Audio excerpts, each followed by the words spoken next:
How are you guys doing today? I'll be back in 2 minutes and we will get going. I've got to go grab a drink to have next to me. Hold on just 1 second. Be right back.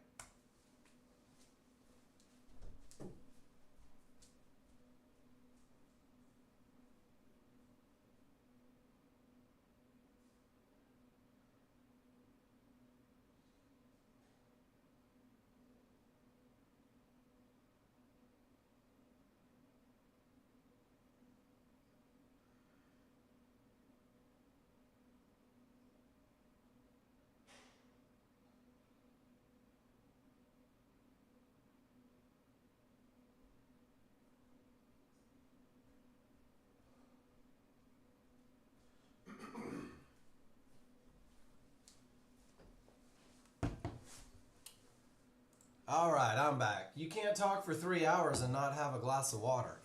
How we doing? Hey, good morning, Miss Adriana. Good morning, Marky Mark. Steve Diego, good to see you in the room. Whew, here we go, guys. I don't know about you. I'm feeling good about the day. Feeling good about the day. Markets are moving.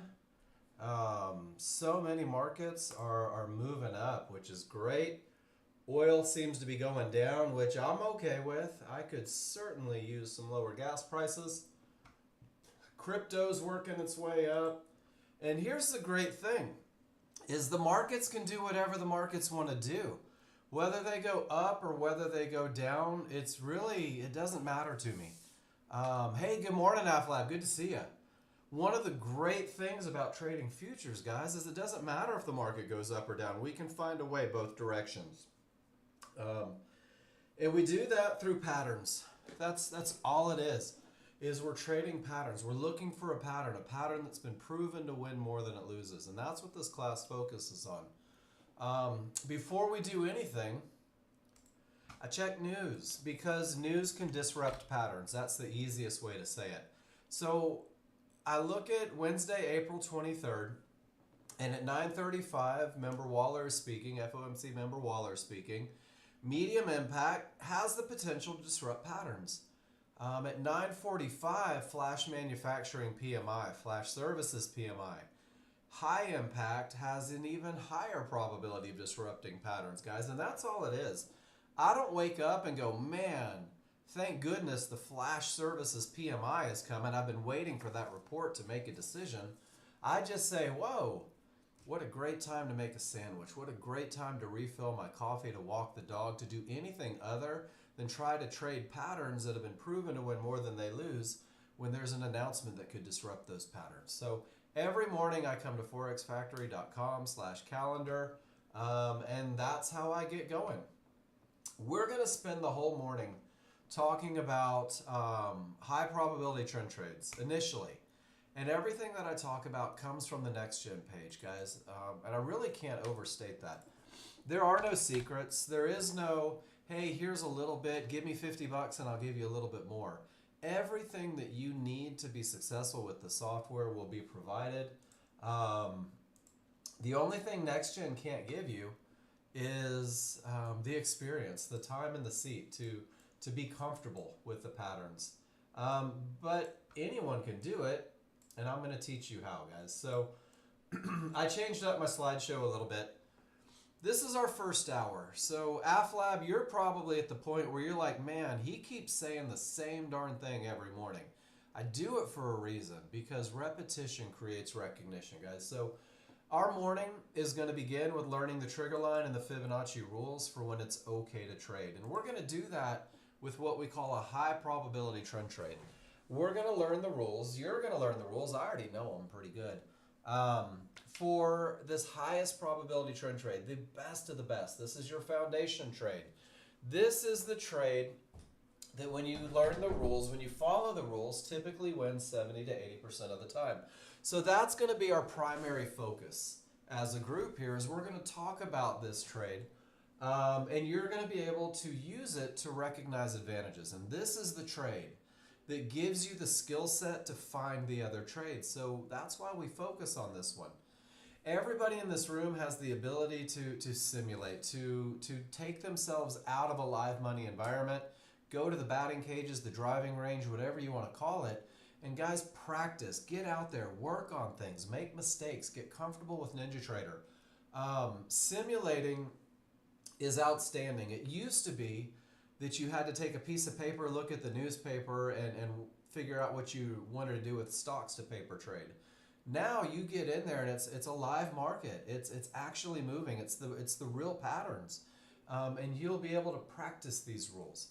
The first step in becoming a confident trader, ASAP. Post your trades in the room. Post every picture that you take in the room if you need feedback on it, because every time you post in my room, it's a private session. You post in the room, and I'm going to look at your chart, guys, and I'm going to take over 5 years of chart reading experience, and we are going to identify positives, and we're going to recognize challenges, and we're going to talk our way through anything that needs fixing, anything that I can help you with. So what I ask is, when you post in the room, I changed this, made it even more simple, guys. Show me 2 charts, because that's what we're going to use. Hey, good morning, Sid. And point out the momentum on your chart, point out whether or not there's something in your way, and show me where you entered. And guys, we're doing this because you're going to go back and study every picture that you post. And not only are you going to have the pictures, but you're going to have the advantages laid out in front of you. So the more you post in this room, the more one-on-one time you get with me. And guys, it's doing the same thing and seeing the same thing. And one of the things that I'm good at is recognizing your patterns. I'm good at recognizing the things that you tend to lean towards, whether it's fighting triggers or trading indetermination conditions. We can identify it with only 3 or 4 pictures from you, and then we can begin to work together to fix any challenges that you're having, but also celebrate anything that we can celebrate. So the goal is that you guys are practicing the right rules, that you're practicing the patterns, the looks that have been proven to win more than they lose. Because when you practice the wrong trades, when you're trying to become a simulator millionaire, it feels good. It's a dopamine kick. And you're like, yes, I'm so successful. But your brain doesn't realize that you're doing some jackassery, some crazy stuff that isn't going to pay dividends long term. So focus on the rules. Post in the room, guys. I'm going to hand you a trading plan that's only 2 rules deep. The first trade will be this high probability trend trade that we're going to talk about so much. And that trade is going to open the door for the second trade on the plan. The high probability trend trade is not your get rich trade, ladies and gentlemen. The high probability trend trade is going to open the door for you to see advantages to take those next trades. You've got to learn the looks you're going to commit to. You've got to know what they look like so that they become easy. And they will become easy through repetition. And that's the second piece of the puzzle, guys. You're going to use a spreadsheet. I give it out every day. I'm going to bring it up right now, and I'm going to drop it in the chat box for you. Slide it over, download it, but use it. This spreadsheet is 100% devoted to pattern recognition. And the pattern for the high probability trend trade is 3 rules. So each rule is highlighted in green, knowing exactly what it looks like to have your rules met. And then in red, exactly what it looks like to not have your rules met.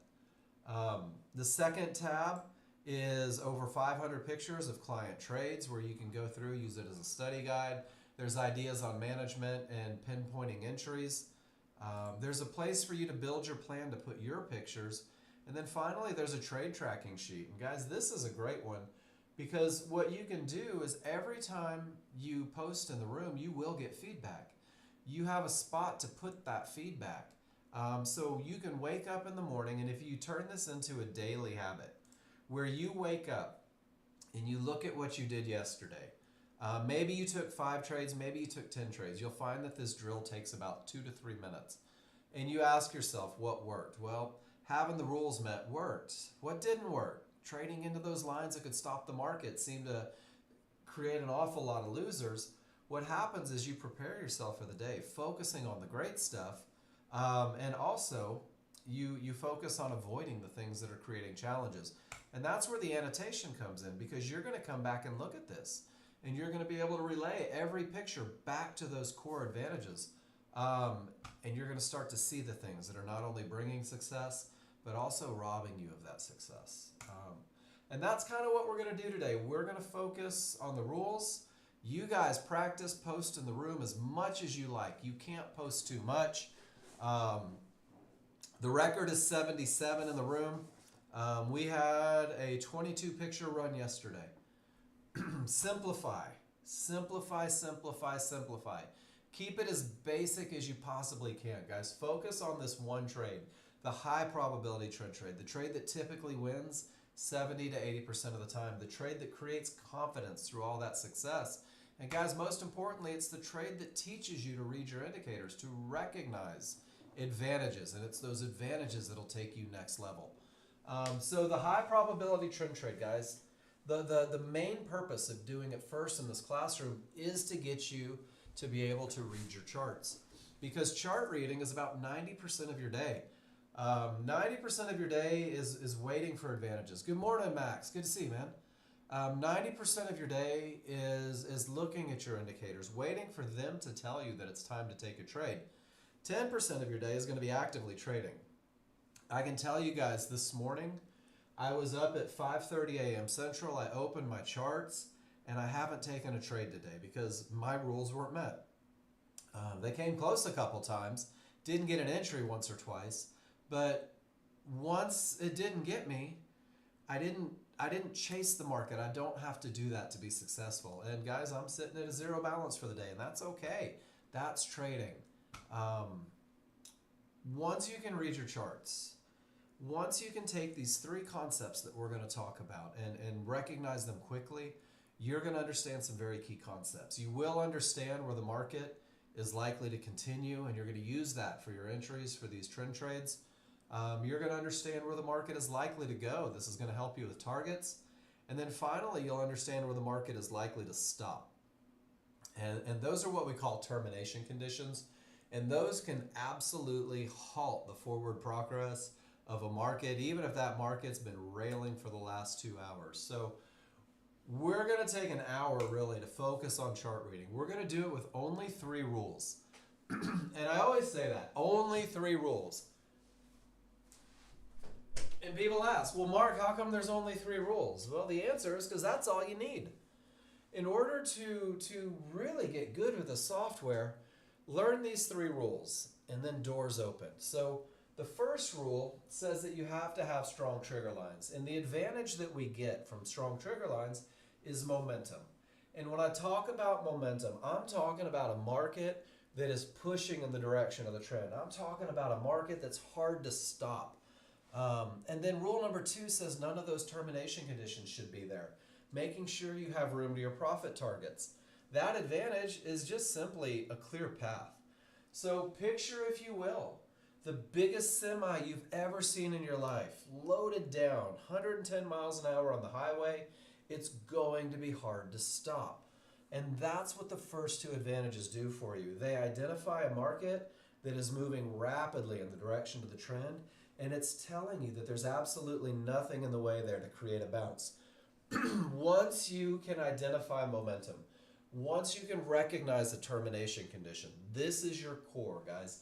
This is the one that's going to have you building plans outside of the very basic plan. This is the one that's going to teach you to manage. This is the one that's going to let you know when your trade is high probability or when it's a little medium probability or even low probability.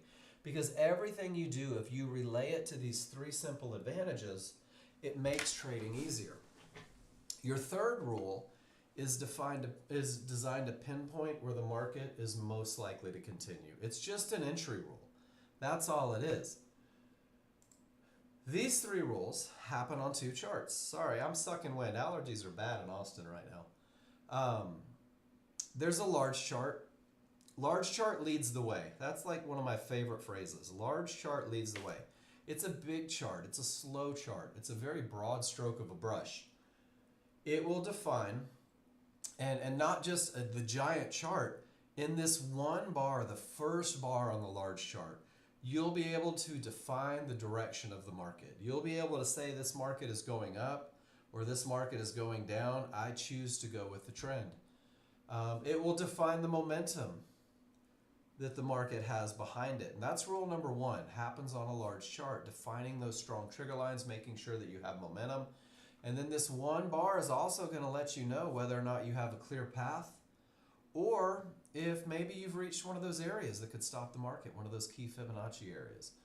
Once the rules are met, the first two rules are true on the large chart, you have two of the greatest advantages you could ever have. Your initial entry is a small chart entry. It's a faster chart. It's a refinement tool. Inside of this one bar on the large chart is about 20 to 30 bars on a small chart. So you see a lot of up and down that you just won't see in this large chart. We use that up and down to define, to pinpoint your entry for the high probability trend trade. And by using that refinement tool, by using that smaller, faster chart, you're going to be able to reduce risk dramatically. You're going to be able to increase your profit potential.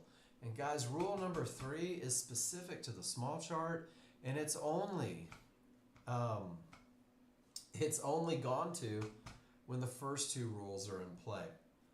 We use these two charts, the world's greatest metaphor. Who am I trading with? Who am I trading against? The large chart, I want you to think of it as a large crowd. Just every time you look at your large chart, I want you to see a giant crowd of men and women with more money than you, with more influence than you, they're probably better dancers than you.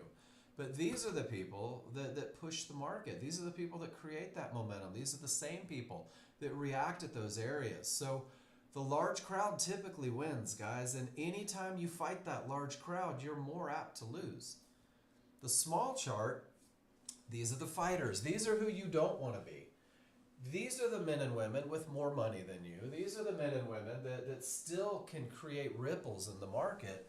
And they look like these little push downs on a smaller, faster chart. We call it a retracement. And rule number 3 is designed to have you entering at the most likely spot for that retracement to end up. And that's where the small crowd typically fails in their fight. And the small crowd typically fails 70 to 80% of the time. So by using rule number 3, after rules 1 and 2 are met, you are pinpointing where the market is most likely to bounce and continue with the large crowd. So we're going to break each rule down.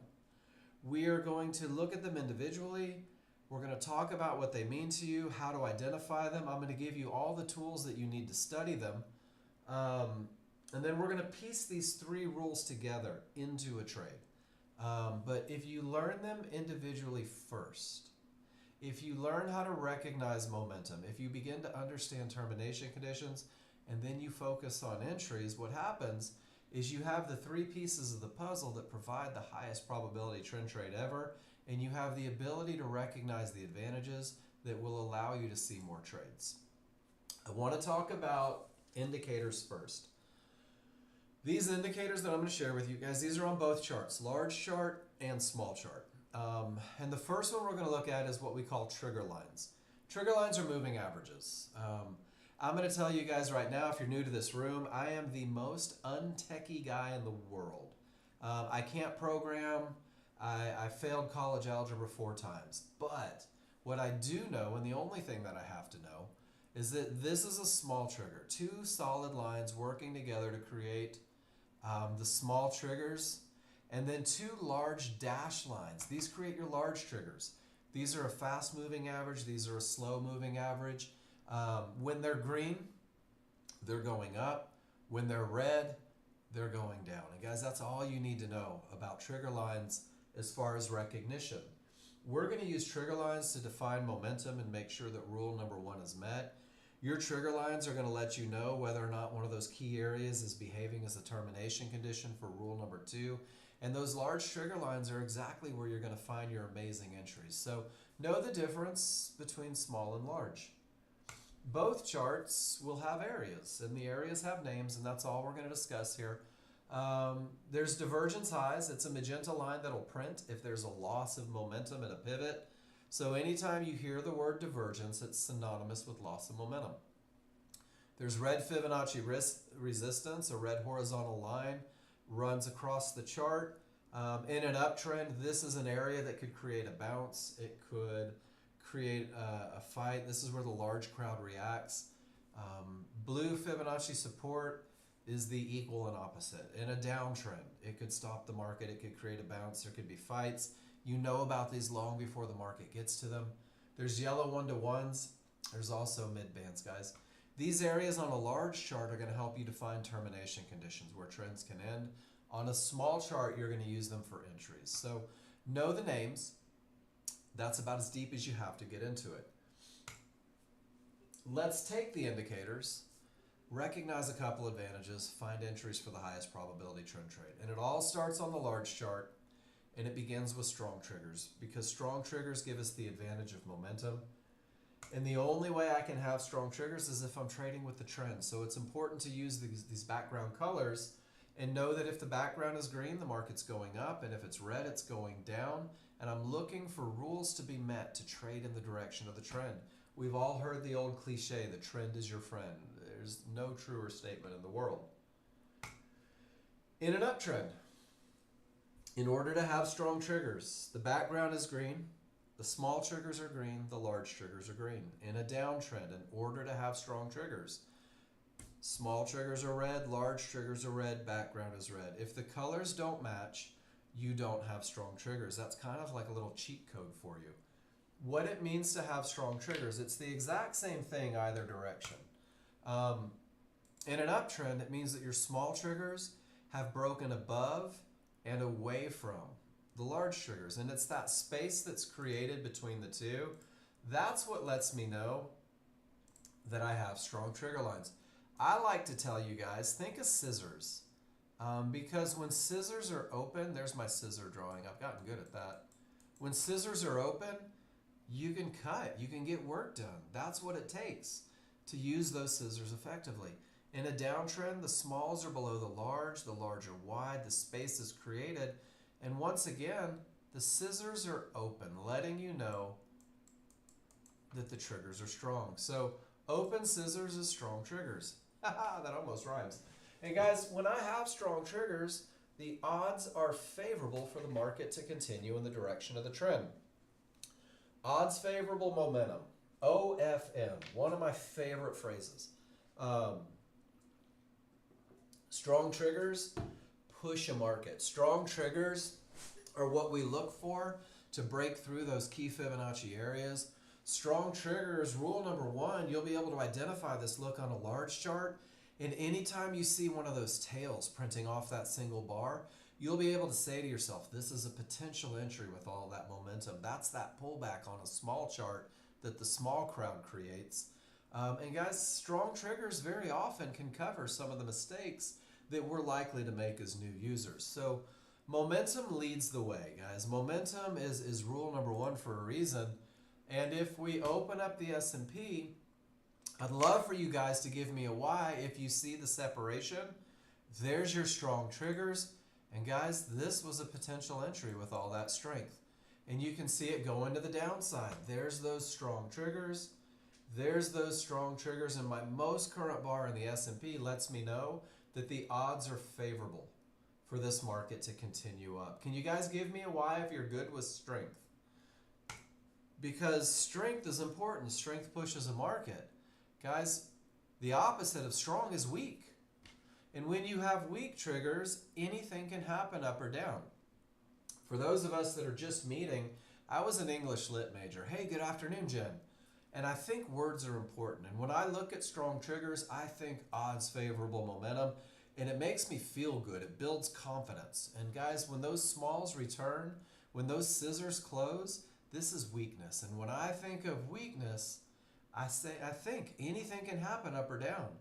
This is when retracements from the middle of nowhere are most likely. This is when key Fibonacci areas are most apt to hold. And if we go back to that large chart again, you're going to see it. There's that weakness, and sure enough, that's where the market reverses. And there's that weakness right at a key Fibonacci area. And sure enough, that's where the market reverses. And guys, one more time, right down at the bottom. So you can use momentum to gauge your advantage, to know exactly where the best of the best is. But momentum is only one rule. Momentum is the first rule, guys. It's not a trading plan. It's only one of the advantages. Once you have momentum, we're going to make sure we have a clear path. We're going to make sure that there's no termination conditions, that we have room to profit targets. And guys, rule number 2, again, is a large chart rule. Termination conditions on a large chart can be areas, those horizontal lines. It can be a divergence high, it could be a divergence low, it could be resistance, it could be support, it could be yellow 1-to-1s, it could be a mid-band, guys. All of these areas are where the large crowd are making decisions. All of these areas have the potential to stop the forward progress. So what we're going to do is, if decisions are made at these areas, the recipe for identifying a termination condition allows price to get to that point, allows price to reach the area. The large crowd is in control. They're pushing. These dynamic Renko bars are what they're pushing. That's price. As soon as price reaches Fibonacci resistance, we no longer need the price bars. We no longer care what the price bars are doing. Your trigger lines will tell the story. So the triggers are coming into play again. So once price reaches the area, that's the first step. You're going to ask yourself, where are my triggers?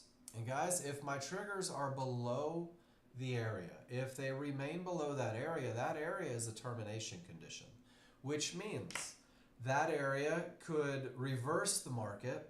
That area could create a big untradeable bounce. That area could create a fight that you don't want to be a part of, or that area could break. And I'm going to let you in on a secret. You'll never know. You'll never know what the reaction's going to be. You'll never know if it's going to break or if it's going to reverse. So if rule number 2 is not met, if it is a termination condition, absolutely no trades into the area. That's your safeguard. And then if it does reverse the market, we call it a strong top. Any termination condition that reverses the market, that makes those large triggers go from green to red or red to green, that's a strong top and that's a strong bottom. And that's the precursor to the highest probability trend trade you could ever take. That's rule number 1 for the second trade on the plan I'm going to give you. It's really rule number 1 for almost every trade that Nexgen teaches. So sellers are in control. They're pushing down. Life is good. I love it. And then they hit Fibonacci support. And when they reach Fibonacci support, the only thing you have to do is ask yourself, where are the triggers? And if the triggers remain above, once again, there's going to be a reaction. You'll never know what it's going to be. It could break. It could reverse. They could fight. It could create just an untradeable bounce that pulls you out of your position. So rule number 2 is not met. Absolutely no trades into the area. And guys, I'm going to show you right now how effective termination conditions are. And you're not the only person that knows about these areas, because that's Fibonacci support almost to the tick, and that's where the reversal comes from. And that's Fibonacci resistance, and that's where the reversal happens. And Fibonacci support, and guys, Fibonacci resistance. Rule number 2 is designed to keep you from trading into areas that could stop the forward progress. And what you'll find is that rule number 2 is going to ruin your day sometimes. There will be times where you can't seem to get a clear path, guys, and that's okay. Rule number 2 is keeping you safe out of trouble. If an area is going to break, you'll know it's going to break. The trigger lines will tell you that it's broken. So we're going to go through this real quick. Price reaches resistance and the triggers remain below, and number 1 here is a termination condition, and every line that you reach is going to be a termination condition, at least for a split second. Can you give me a why if you're comfortable with that first recipe, guys? Because once you recognize that, there's a lot of avoidable losses that are not going to work their way into your life. If the area is going to break, both small and large triggers will get north of that resistance. Both small and large triggers will break above resistance, both lines of each. And once you break above resistance, resistance behaves as support. And guys, your path is clear. And if you have that momentum, holy smokes, let's look for an entry on that smaller, faster chart. And your path remains clear until you reach the next area. And then we go right back to number 1. So as a brand new user, know the difference between a termination condition and a clear path. Give yourself a couple days to go take some pictures, to study it, to recognize it. Let's see if we can see what it looks like when some areas break. When my small and large triggers get above the area, this area is broken. And guys, it remains broken until the next area. And then we pause and see what the reaction's going to be. And you see it happen quite a bit. Small and large get above, resistance behaves as support.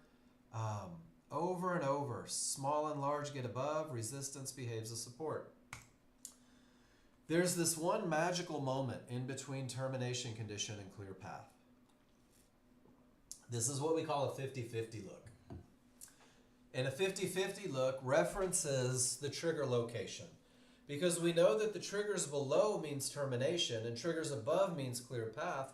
Well, what does it mean when they split the fib, when 50% are above and 50% are below? Guys, this is, as long as there is momentum, what it looks like when a Fibonacci area has the potential to break. And we use that word potential because we don't want to believe that it's broken. We don't want to believe that it has to break. But with the potential to break, with 50% of my triggers, the small triggers smashing through, and 50% of my triggers, those large triggers lagging behind, this is the second trade on your trading plan. And we very cleverly call it the 50-50 trade because it reminds you the trigger location, letting you know that it's not quite broken. And any trade you take there, guys, it has to be managed a little more assertively because potential is just that. It's only the potential. It doesn't guarantee a break. And let's see if we can find one here. And of course, the market's going to be a little bit. So there we go right there. Small triggers absolutely smashed through the area, but the large triggers did not.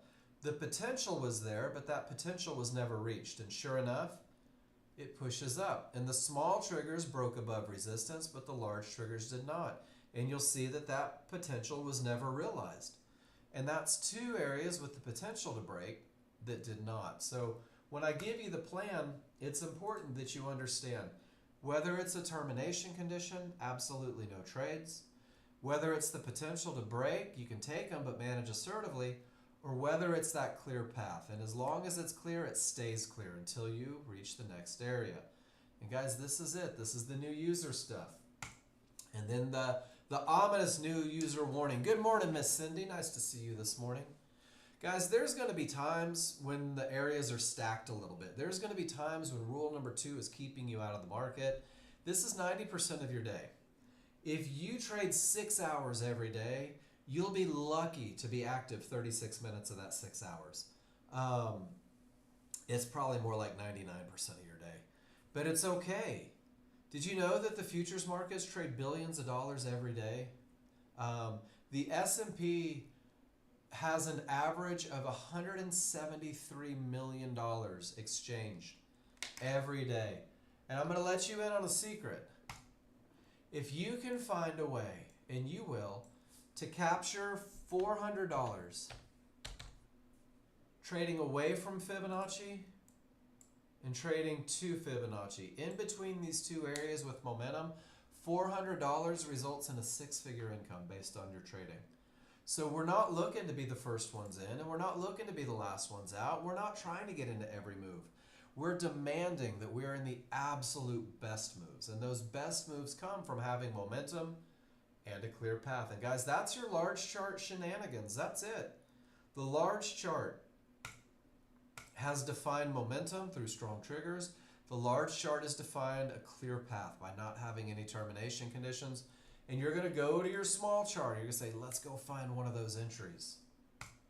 But there's one time when your small chart's going to talk you out of that entry. There's one time, one pattern, one look that says no short trades in this scenario. And that's 3 divergences in the same price range.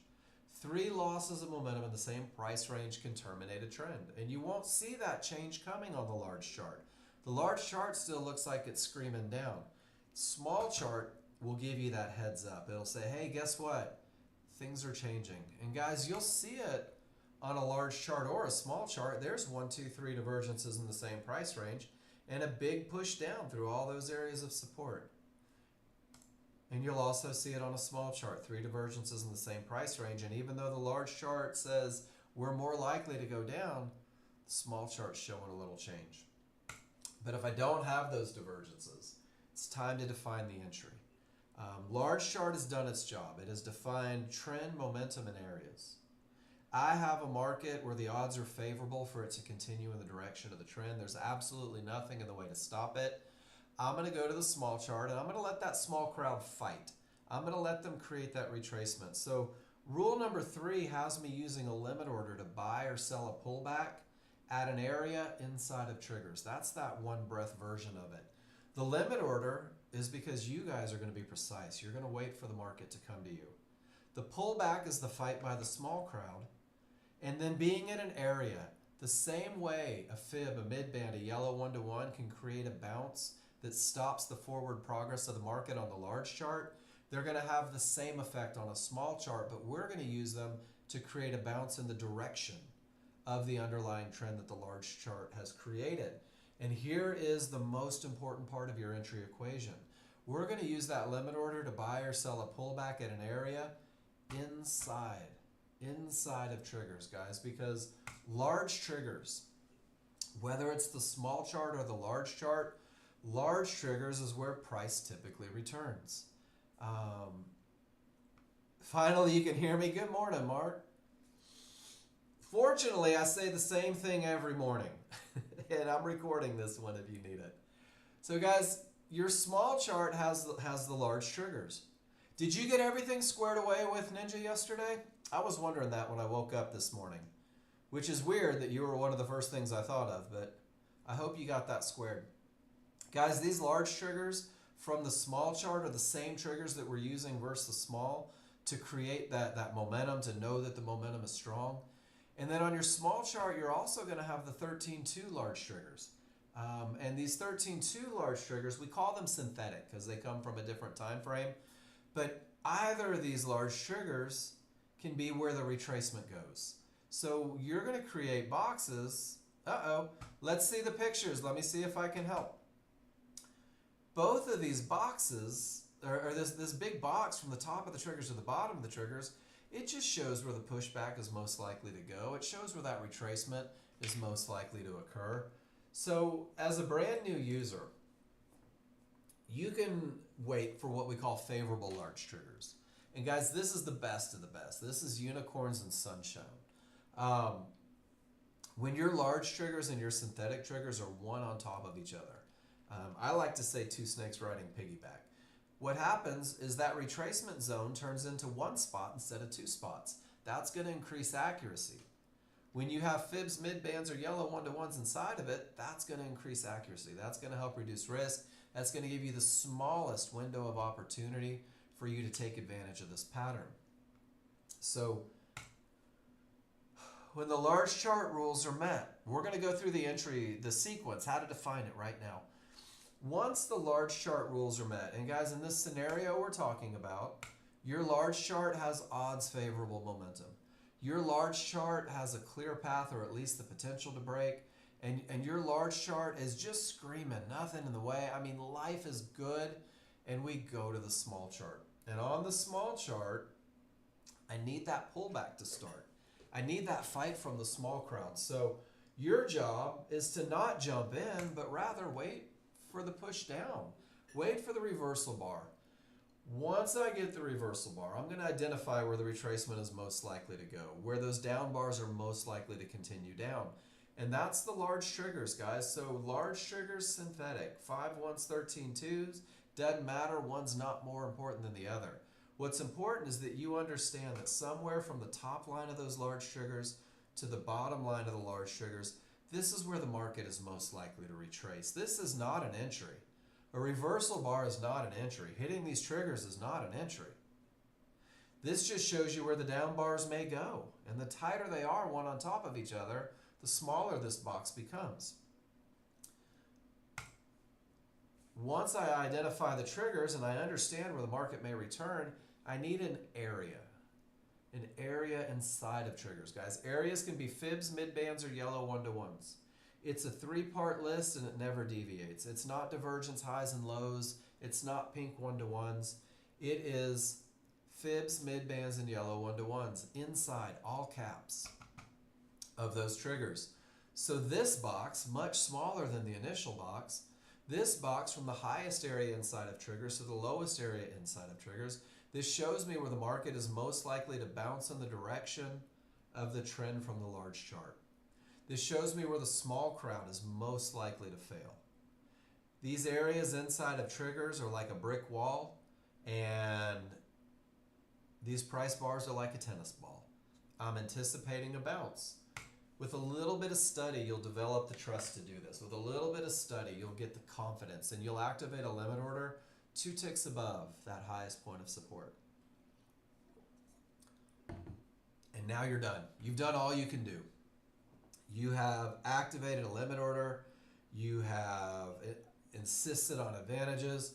Now it's up to the market, guys. But if they come get you, if price reaches your order, you're in a long position. You bought the market. The anticipation is that it's going to go up with that large crowd. And you're going to be able to say to yourself, I'm not in this trade because I hoped it would go up. I'm in this trade because my indicators told me that the odds are favorable for it to go up. And my indicators told me that there's nothing in the way on the large chart to create a bounce. And my indicators told me precisely where it's most likely to bounce on the small chart to continue up. And this is your high probability trend trade, guys. Insisting on momentum, having a clear path, and defining where the market is most likely to continue. This is the pattern that typically wins 70 to 80% of the time. This is the pattern that creates confidence through that success rate. This is the pattern that's teaching you to read your charts so that you can recognize advantages. So you speak to yourself in terms of advantages. So here's the entry sequence. We go through this a couple times because this is the one that takes the most work. It has the most moving parts. The reversal bar begins the pullback. It is not your entry. You define where the pullback's most likely to go through the large and synthetic triggers. The triggers are not your entry. You define the areas within, inside of those triggers. It creates a window of opportunity, guys. It creates a window where the small crowd is most likely to fail. It creates a window where the market is most likely to bounce. It is a window, though. You're getting in at the top of that window because your large chart is going up with nothing to stop it. And you're going to learn that when you identify where the market is most likely to retrace, where it's most likely to bounce, you're going to know that anything on the wrong side of those triggers, beyond the retracement zone, guys, this is not part of the equation. This is not part of the entry. This is actually where rule number 3 is no longer providing an edge or giving you that advantage. So you'll learn to ignore any line outside of those triggers. Go in the other direction. Love futures. Reversal bar begins the pullback is not your entry.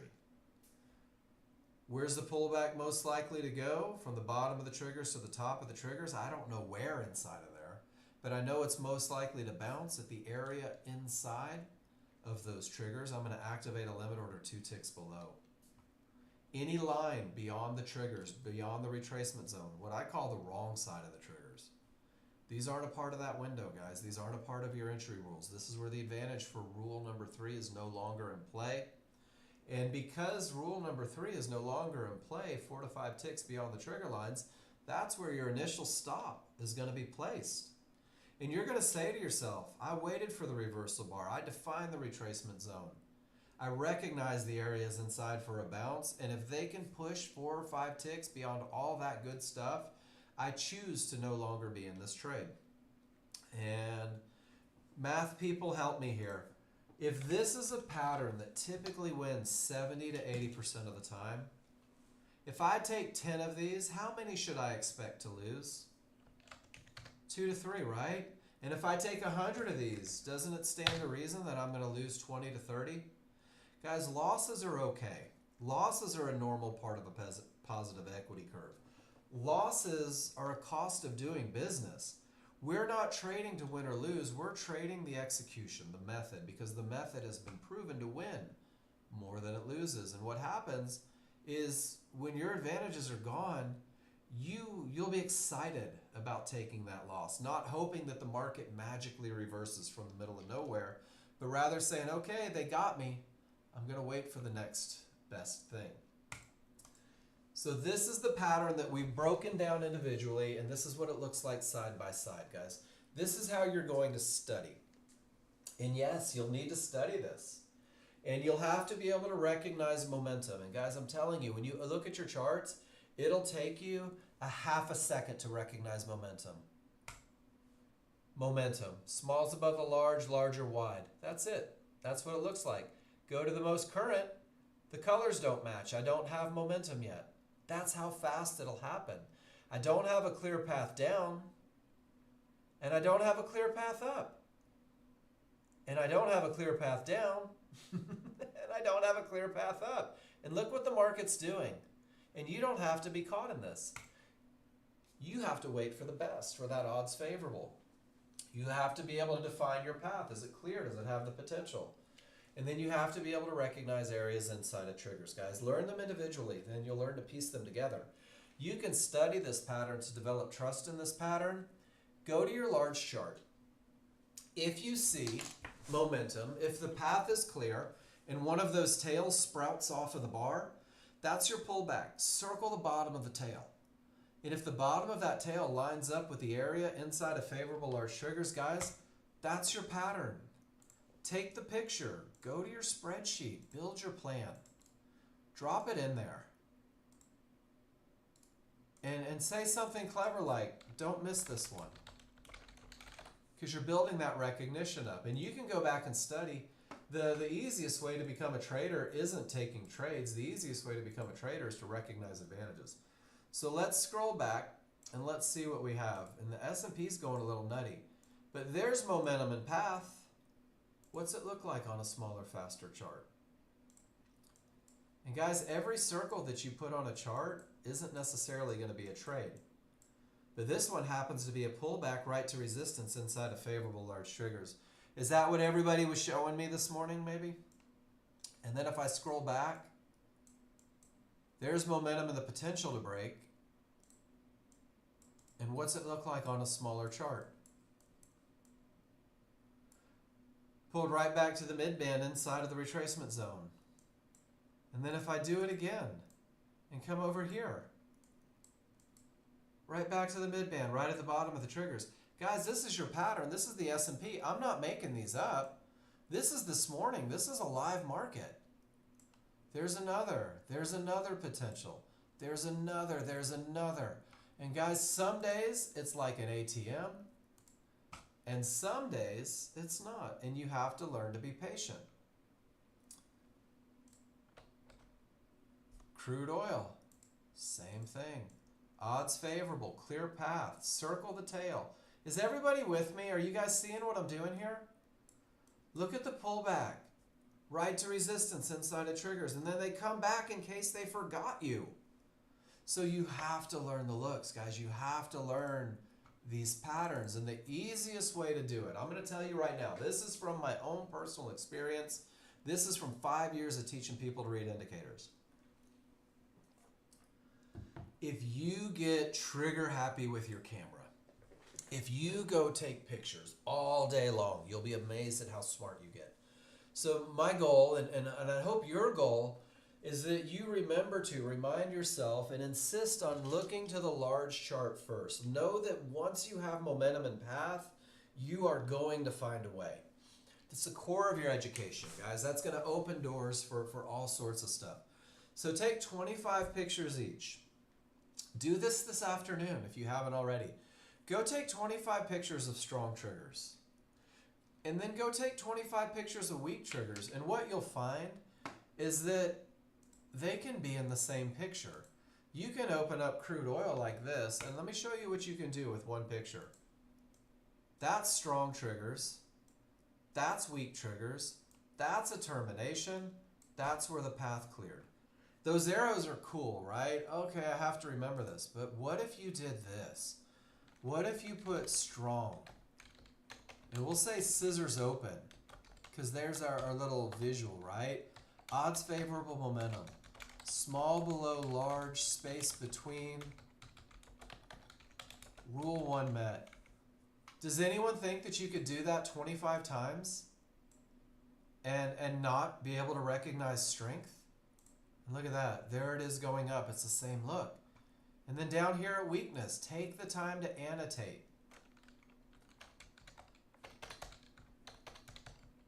And this is the easy one. Colors don't match. Small's above large. Weak, not momentum. Rule 1 not met. Do the same thing for terminations, guys. Price reaches area. Oh, I'm killing my snagit here. So price reaches the area. There we go.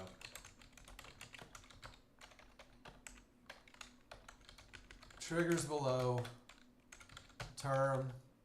No trades. Rule 2 not met. Whatever you need to put on there to create that correlation between what you're seeing and what it means to you in terms of advantages.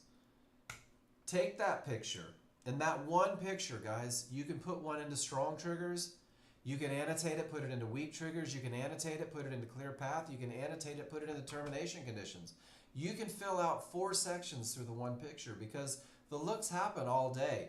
If you go through this drill, if you post these pictures, if you take the time to annotate, and then study it. Give it 2 to 3 minutes every morning while you're waiting for your charts to load up. Go, okay, here's the momentum that I'm looking for. Here's what it looks like to have a clear path. You're not going to mistake the two, guys. You're not going to make a mistake of trading into a termination condition believing that it was a clear path because you've done the work. And then next, I'm going to give you the high probability trend trade checklists. And this is really just a cheat sheet for taking those pictures. It asks, is it coming from a strong top or bottom? That's not rule number 1, but if a no triggers through termination reverses the market, it is the highest probability trend trade you could ever take. It asks if you have momentum. That's momentum and that's weakness. Know the difference, commit to one. And it expects you to recognize the clear path, which means you have to know what it looks like to not have a clear path and what it only when it's potential.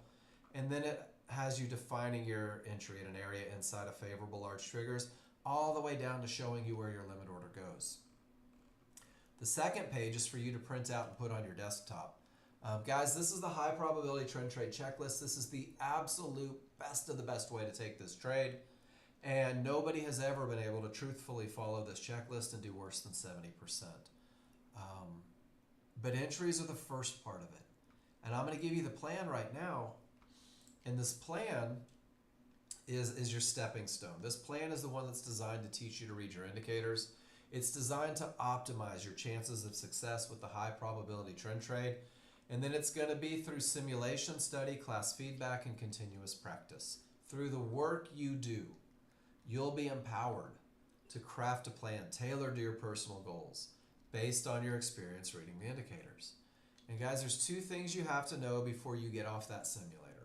You have to know why you're going to enter a trade. And I hope, I pray, it's because your rules are met.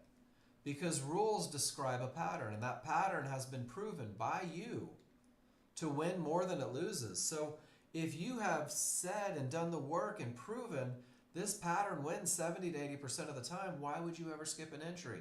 You won't. And you'll find that you won't even care about the result because you know more often than not this pattern's going to provide a win. So it removes the emotion. But then you have to know why you're going to exit. This is where most of us fall short as brand new users because it's hard to exit a trade that you hope goes further. And it's hard to exit a trade when you recognize that it's not doing what it's supposed to do because hopium jumps into the mix, guys. Exits are taken at profit targets, whether they're predetermined or you put them at a fib, or when the advantages are gone. And that goes back to the idea of being able to recognize advantages. If I'm in a high probability trend trade and they push 4 or 5 ticks beyond those trigger lines, I choose to not be in that trade. I choose to exit that trade because my advantage is gone. If I enter that high probability trend trade and 3 divergences print, I choose to exit that trade rather than hope those 3 divergences don't do what they do more often than they don't. That was hard to listen to. My advantage is gone. I choose to exit. until you can read your indicators in the moment, until you've got that skill set, guys, define your entry, get good at your entry, get great at your entry, and then we're going to manage it. And the KISS plan, I've written a management plan, and I'm proud of this one because this one works for a lot of people. It's based on 2 contracts, and 2 contracts are very important, guys. The first one gets you paid.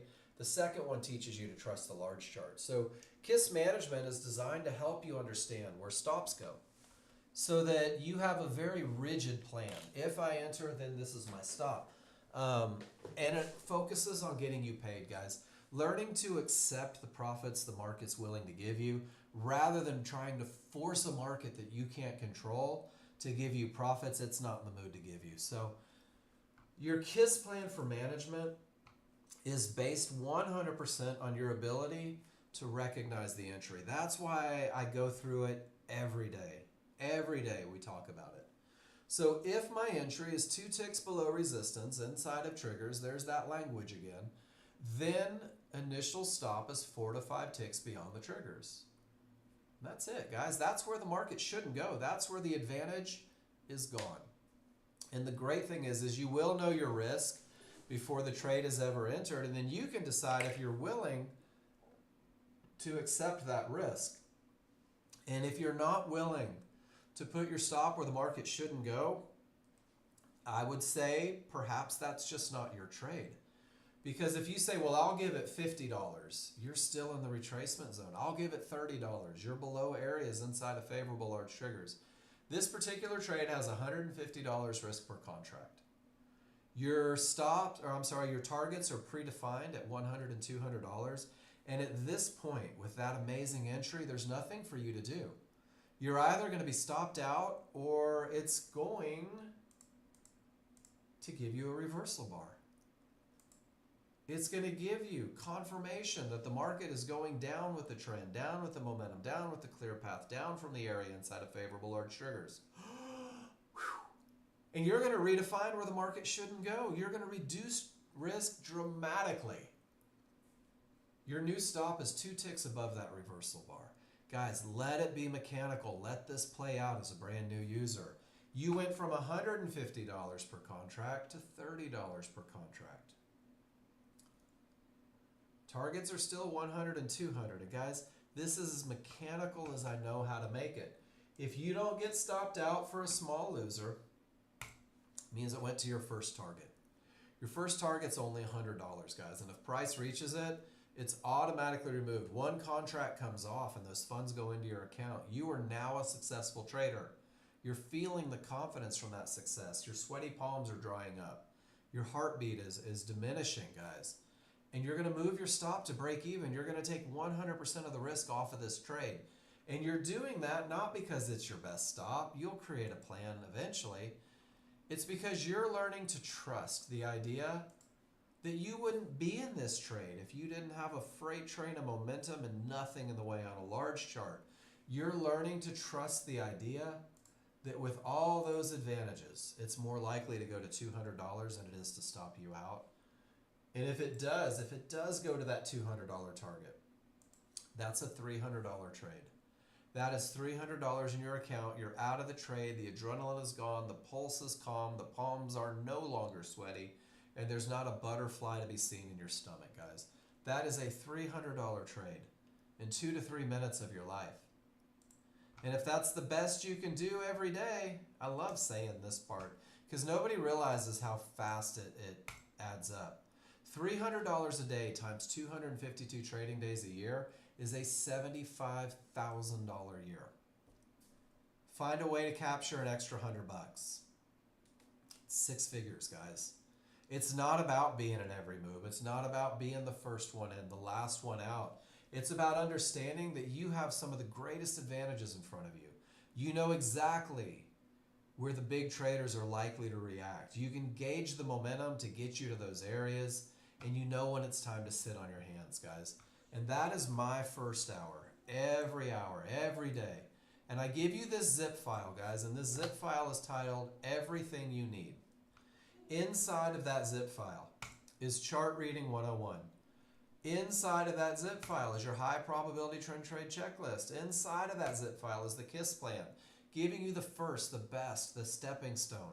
And then also the 50-50 trade that insists that you understand a strong top or bottom, that mandates that you must understand momentum. And you've got to be able to recognize divergence.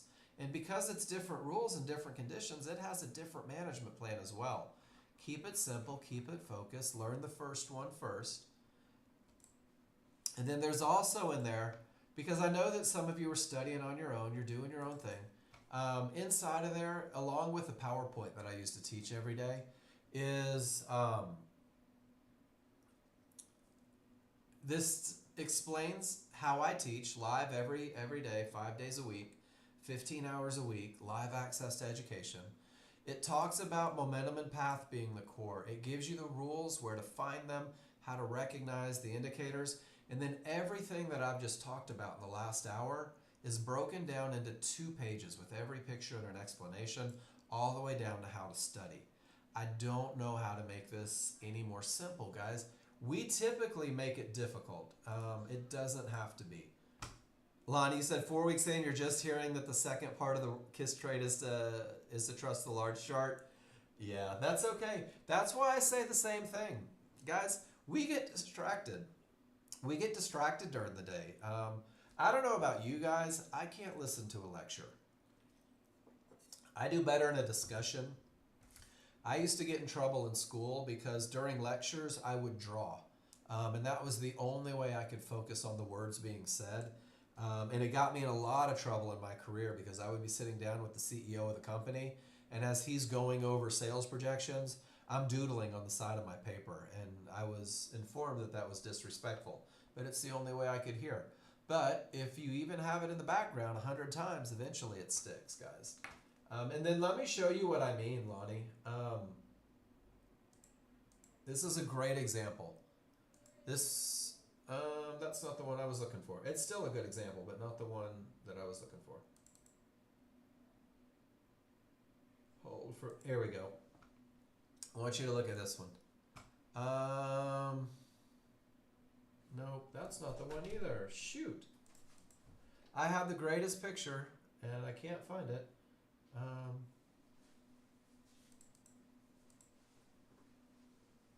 There we go. That's the one I was looking for. Sorry about that, guys. So this is a trade that I took forever ago. I don't even know when. 2022. So check it out. Odds favorable, clear path, pull back to the area inside of triggers, quick first targets. There's my $100 target. And then I took a $150 target. And then I took a $200 target. And Lonnie, on this trade, my last contract, look at the large chart. I said, oh my gosh, with all of this momentum, with that clear path, what a great opportunity for me to hold for a bigger move. And the only thing that would have drugged me out of that trade is 3 divergences in the same price range, Lonnie.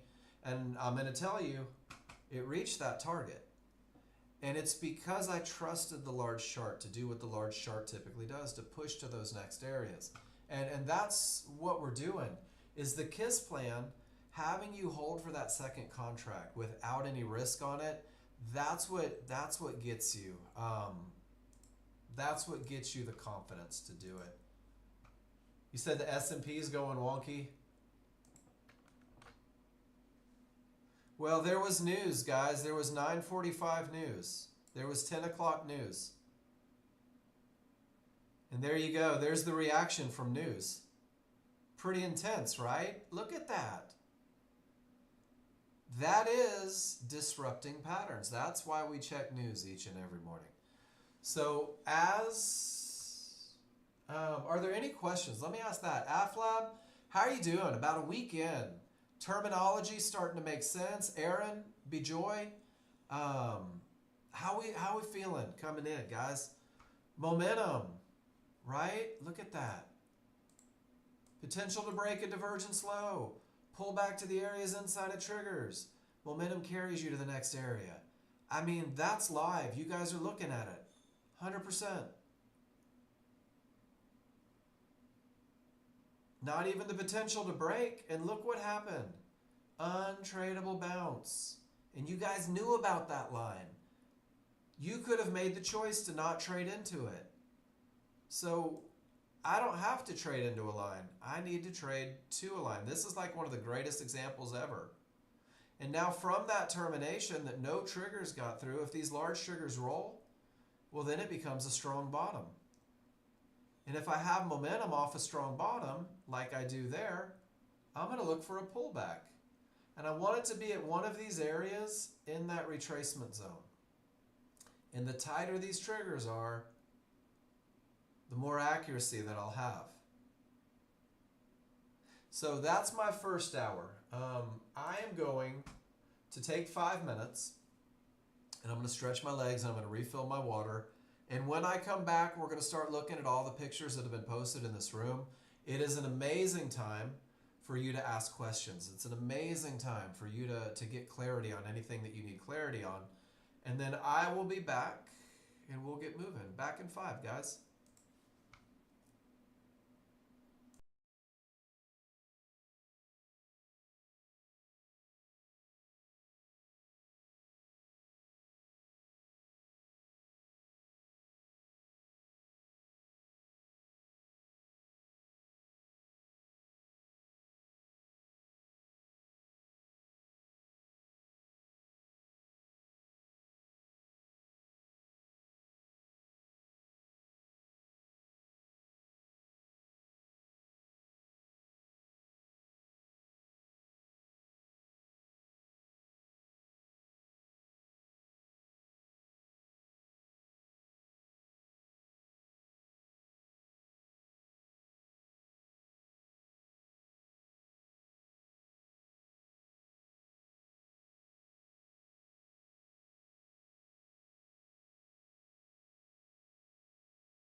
Get back to it. Sorry, my Ninja Trader decided to go to sleep while I walked away.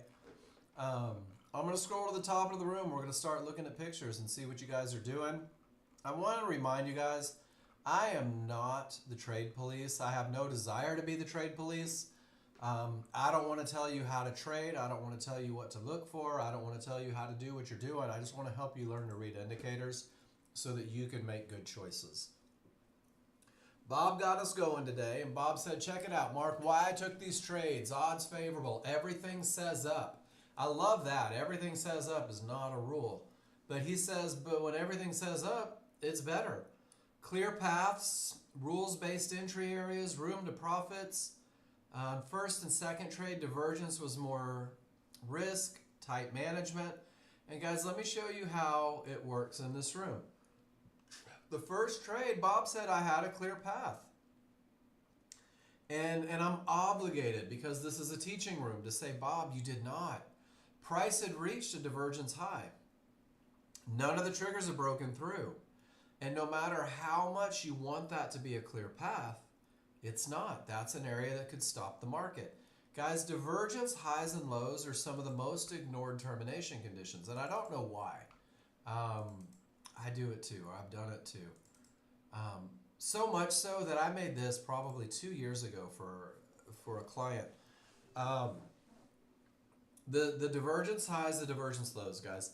Anytime the market has a divergence high or low, it represents a point not only where the in control force. So in Bob's picture, this divergence high shows exactly where the buyers were no longer in control, where the sellers took over their momentum, took over their position, and they put a line in the sand there. And that line in the sand, guys, very often the buyers come back to it, or the sellers come back to it. And it's not uncommon to see just the buyers or sellers absolutely unload at those areas and just stop the market cold. It is a key price where failure has already happened once. So when you come up to this divergence high, you have to be aware of it. You have to say to yourself, oh my gosh, that could stop the market. And let me show you exactly what I mean. There's a divergence high right at a fib, stopping the market. There's a divergence low, stopping the market. A divergence low, stopping the market. Let's find, are there any others? Probably. Exactly to the tick. And then again right here. So I'm not beating Bob up, but what I have to say is, hey Bob, don't forget that these are important lines. Don't forget that they could stop the market. Don't forget that if you trade into one, you need to manage assertively, which he did. So I'm going to celebrate Bob's ability to take such an amazing entry and to manage out right at trouble and then wait for it to break, and then he gets back in on the perfect trade and makes it again. So I don't have a negative thing to say about these trades, but for those of you that are learning to read the indicators, I want you to know that that is in fact an area that could stop the market. That is an area that could create an untradeable bounce. And just because Bob traded into it and made some money, I don't want you to think that that path is clear. Great trade, Bob. Odds favorable, clear path. And then once again, there's that divergence high. It's stopped the market completely. It's a termination condition, and this is why trading into them can be detrimental. Do you see it, Bob? I don't even know if he's in here anymore. And when that termination reverses the market, it's actually a strong top. It's not a weak top at all. That is a textbook termination that reverses the market. And then it creates all the momentum in the world, and Bob says, dag nabbit, cardsarn it, I'm not getting a trend trade. But with everything down, with all of the momentum, odds favorable on both charts and the ability to get to that fib, I'm just going to jump in. I'm just going to jump into that market that is a freight train of emotion to the south side and take quick profits all the way down to the fib. And Bob, you are missing fibs. They're not lining up between the two. You're missing a little bit of information on there, but great trade, dude. And then Faya, if you're in here, that's that chili dog trade that all of you guys seem to love so much. And it's dependent on momentum and path, guys. And I'm telling you, once you have momentum and path, you're going to find a way to capitalize. You're going to find a way to get into that market. And you're going to find a way to say, hey, when everything is screaming down, when my momentum is great, when my path is clear, I can just JTFI. I can jump the fudge in and ride that wave of momentum and take quick profits and really capitalize without the pullback. And Jen did it right here. Great job, Jen. So, Bob, are you comfortable just starting fresh if your workspace is corrupted?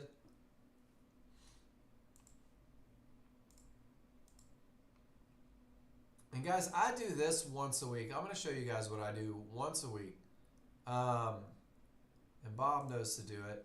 If your Ninja Trader crashes a lot, if you can't get fibs to come in where fibs need to be, here's the how-to: deleting old charts and workspaces and just starting fresh.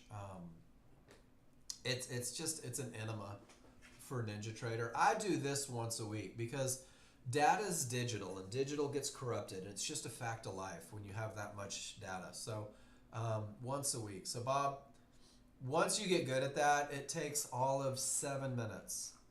I've done it on break before, guys. Good stuff. All right, who's next? Dun, dun, dun. All right, Pete. 1, 2, 3, 4, 5, 6 for Pete. I love it. 1, 2, 3, 4, 5, 6. And guys, don't ever hesitate. Don't ever hesitate to drop 6, 7, 8, 9, 20 pictures in the room. If you need feedback on them, I want to give you feedback. He says, this is always a hard one because you have odds favorable momentum to the upside, but it reached a termination condition, and termination conditions can stop the market. This is great. So 3 divergences, no more longs. Termination, no more longs.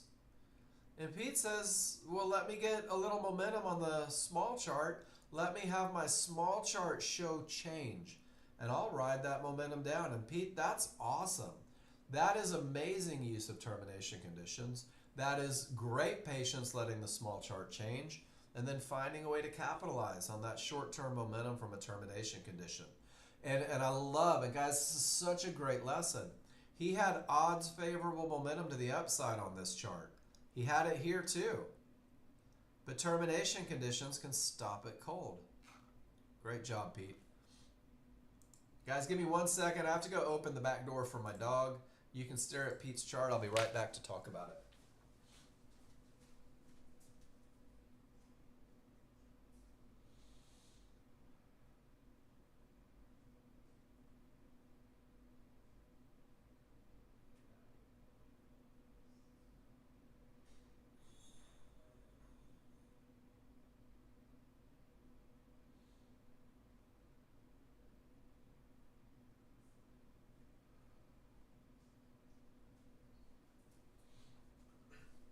Sorry about that. Thank you for your patience. All right, strong top, pivot stop out, reverses the market, odds favorable momentum. And guys, there is that. Let me have momentum on both charts, get below the bouncy things, and take quick profits. Great job, Pete. Exact same look, exact same trade, exact same result. That may have just been a double click. Strong trending market. Everything says down, nothing in the way. Jump in, jump out, make money. If it starts to lose momentum, take it off. Great job, Pete. Once you have momentum and path, you'll find a way. Not momentum. Not momentum. Weak triggers. Hard to take a momentum trade with weakness because a retracement could happen, and that's exactly what happened. And Pete manages it beautifully. Pete says if the momentum on the small chart is why I'm in, well, if that reversal bar prints, it could turn into a trend trade. I'm going to get out. I'll take a little hickey. And then once the trend trade sets up, I'll find a way. Great job, Pete. Awesome trading this morning, dude. And then once you get all those terminations, Pete says, nope, not my money, don't need it. I know exactly what those lines can do. I choose not to trade into them. And I don't have any reason to trade from them yet. Pete, putting on a clinic this morning, man. Nicely done. And I got to tell you, I like not seeing the I know my rules aren't met, but I'm going to do it anyway trades. Solid, solid chart reading, great trading all the way across the board. All right, Jen, strong bottom. Odds favorable. All right, Jen, so we're going to talk about 2 things here. Up 10K with the copier. That's a good morning. I hope you new users heard that. Up $10,000. That's a good morning.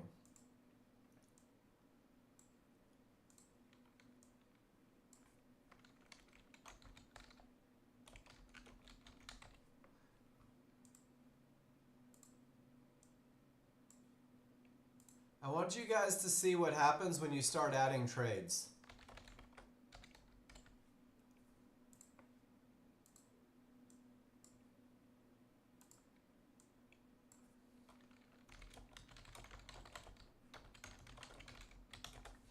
Jen, are you with me in here?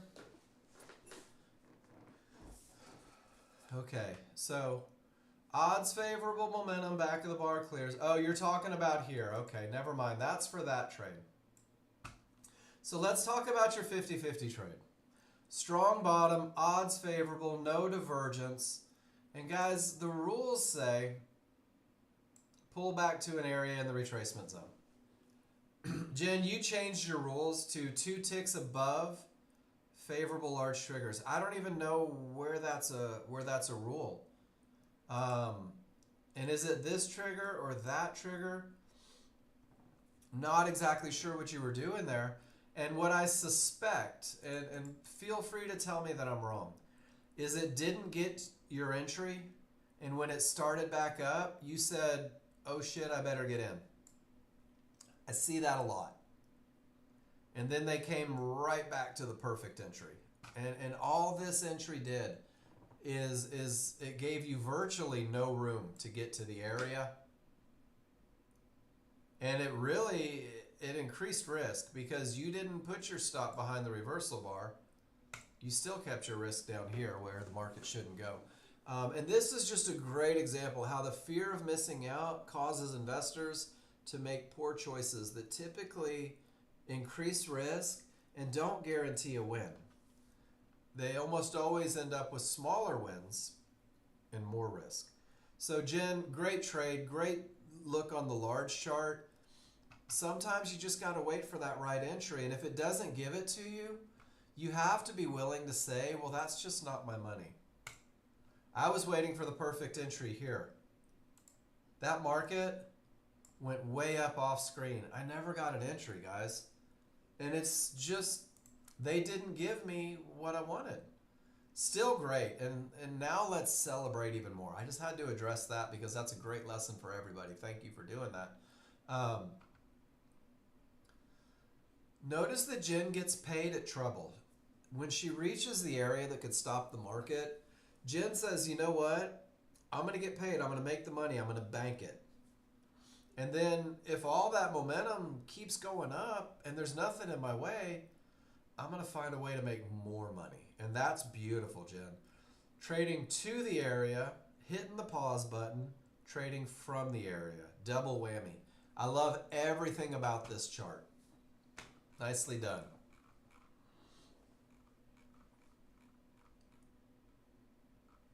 All right, let's see what else.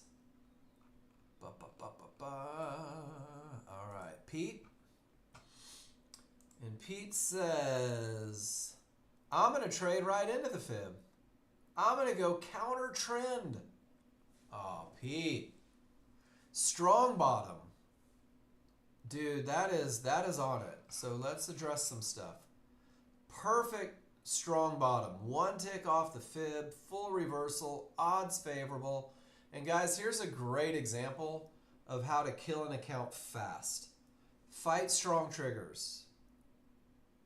Fighting strong triggers. You have odds favorable momentum on both charts going up.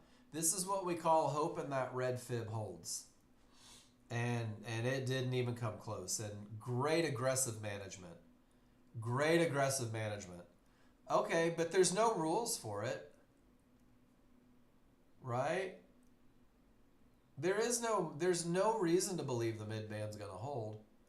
Okay, but remember, we're teaching. So what do? We went counter trade and got our asses kicked. That's the lesson I want the new kids to get. And then we hit Fibonacci resistance. All the triggers are below. And he goes long again into the fib. And just because it's a 400, guys, and then it's a 50-50 with divergence, and you lose. So Pete, 3 trades. One of them fights everything. One of them trades into an area that could stop the market. And the other one has no momentum as you're hoping for the market to break. So Pete has a plan, and I don't question Pete's plan. I'm not the trade police. But there's a lot of reasons to not take any of these trades. But you have reasons to be in. And guys, I want you to see something. Even what I say, oh, they're the wrong trades. His management is aggressive. He knows that they're not wide open runners. And Pete, that's what I want to celebrate, is that you know when you're up against trouble. Your chart reading lets you know what you're up against. You discuss momentum, path, and entry on everything you do. And when it's not perfect, you make the choice to manage aggressively. And that is experience. To be able to take trades that fail almost instantly and still be able to manage them through your chart reading faster. I don't want to not celebrate that victory because it's impressive. It's impressive to be able to do that. But it takes time, guys. It takes time. All right. Miss Adriana. I love this. This is Nexgen's HVA trade. When you get a termination and your triggers roll, sell the pink line if you're using a range chart. And Adriana, you did it beautifully. And it's pretty easy money all the way down to trouble. This is the HVA trade, guys. This is a trade. You'll find it. Let me show it to you. You'll find the HVA trade in the trading guide, and this is one of those trades that get opened up to you once you understand a few things. You have to identify a top and bottom. You've got to recognize termination conditions. You've got to understand that there's none in the way, and you've got to be able to wait and pinpoint your entry. And Adriana, you did it like an absolute boss. Great job. That is the perfect HVA trade. All right, Sid. Everything was wide open, so you jumped in and you got out when they weakened in an area. Is that right? Can't see it. So when everything is screaming up, Sid says, I'm going to go up with it once I get above the fib. And when I start losing momentum at a key area, I'll exit. Nicely done, Sid.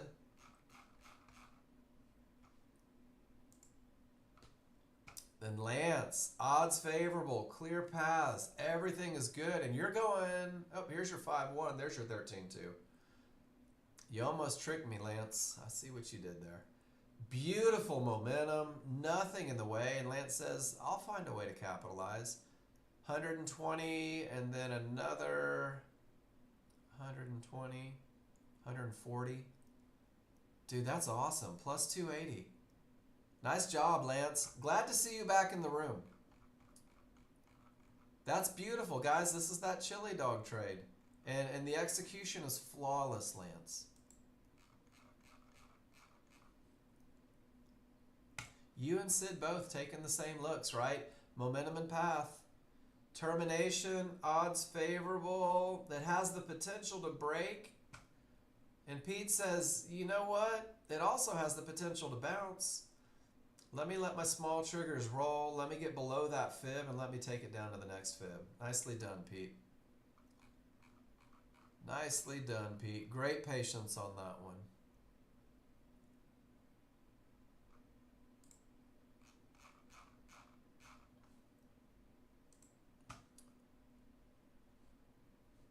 Same trade? Same trade. Tempted to take the short. Base hits pay bills. I don't see a short. I see a termination condition. I see a termination condition. I don't see any triggers below here. And I know that's your look. No, I know exactly where you'd get in. Here you had the potential, I think. And it did the bounce and then headed back down. Here it's just nothing but terminations. Big difference in the look, I think. Methinks. Good stuff. I love that you just go through and you're like, there we go. And that's it. A little bit of patience, right? If you got in a tick below, you risk it. And then once you let it clear a little bit, it's easy money. But you took it in the right spot here, Pete. instead of taking it with absolutely no indication, that 5 or 6 bars creates such a huge advantage. And I think this is it. This is one of those things. And Pete, thank you. It's going to open a door for a lesson. And guys, I do this a lot. I'll take a chart, and Pete doesn't need the lesson, but this is the lesson for everybody. These areas are where decisions can be made. These areas can stop the market. And you can see it. There's one of those tails right at it. There it is, stopping the market. So if you're going to use a small chart, what Pete did here, on purpose or not, is Pete said, check it out. Let me at least get price away from that decision-making point. Let me get price away from it, because look what happened. Right next to it, that has a tail. Right on top of it, that has a tail. And these are precise trades. And once you let price get away from that area, even that one had a tail. I guarantee there was an oh shit moment right there when it started up after his entry and he said, oh man, that fib might hold. At least for a second, pulse goes up, you start second guessing things. But if you let price get clear, I think it takes a ton of the stress out. For you guys that are looking for those jump in trades, I think there's a giant advantage to be had from getting price away from those decision-making points. Great trade, Pete. Great patience on the entry. I know you were chomping at the bit. And what I was going to say is one of the things that happens, guys, is the better you get at reading your charts, you almost anticipate. So if you ever watch football, right, and the wide receiver is sprinting down the field and the quarterback throws it and it looks like it's going to be 20 yards ahead of him, but the two just line up perfectly. It's the same thing. You start to anticipate your trades and you've got to be able to pull the reins in and wait for it to be the proper rules. And he did great on that one. And then we're starting to weaken, and then 3 divergences. And this says we could push up, but this says we could go down. And since it's wonky, he's sitting on his hands. Great picture. No trade. Can't find a clear advantage. No reason to take the trade. All right, Lonnie. Strong bottom, odds favorable, potential to break, perfect entry, easy money. Lonnie, great job. You know, and I got to tell you, for somebody who's working on trusting the methodology, you're doing it perfect because you're talking about advantages. But do you see how this isn't a clear path yet because of the one-to-ones, Lonnie? That's what I want you to see. You wrote clear path. I'm obligated to say that was a 50-50 look. Your large triggers hadn't come through yet. But in regards to entries, that is the perfect 50-50 entry because you have a strong bottom, you have odds favorable momentum, you have the potential to break, and your small chart doesn't show any indication of slowdown, and the entry is very clearly defined, and it's easy for you to make the money you need to make on the way up to the next area. Great job, Lonnie. Great job. All right, Pete. Definitely a weak bottom. Definitely termination conditions. Definitely momentum. Quick snippets.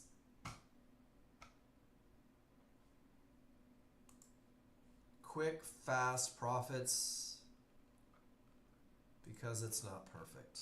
Nicely done. Did that make sense, Lonnie, on the 50-50? That's the most important thing that I wanted to see was that you could say to yourself, sorry, Marky Mark, we'll come back, that it's not perfect, right? So if something happens, if divergences print or something, Lonnie, you've just got that management hat on. That's it.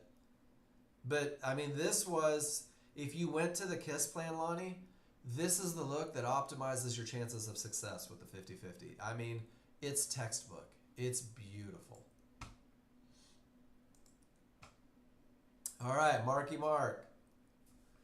Entry, I agree, clear path. and you had 2 ticks to get to that fib, Marky Mark.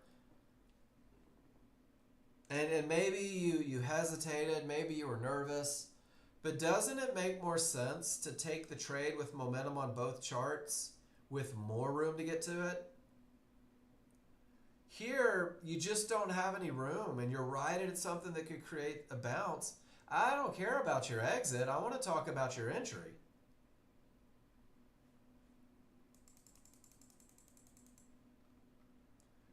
You had 2 ticks to get to an area that could stop the market. That's awesome. Do you hear me though? I just want to make sure that you hear me. You had 2 ticks to get to an area that could stop the market. 2 ticks. What happens if it does? You don't have any time to react, Marky Mark. But check this out. I've got odds favorable and momentum and a clear path all the way down here at 96, 97. 96, 97. Now I've got room. I know, but when I'm giving you the lesson and you tell me how it's the first trade, or if I'm talking about your entry and you say, but look at my safe exit, why is that a safe exit into a fib and there's no exit here at the fib? Does that make sense?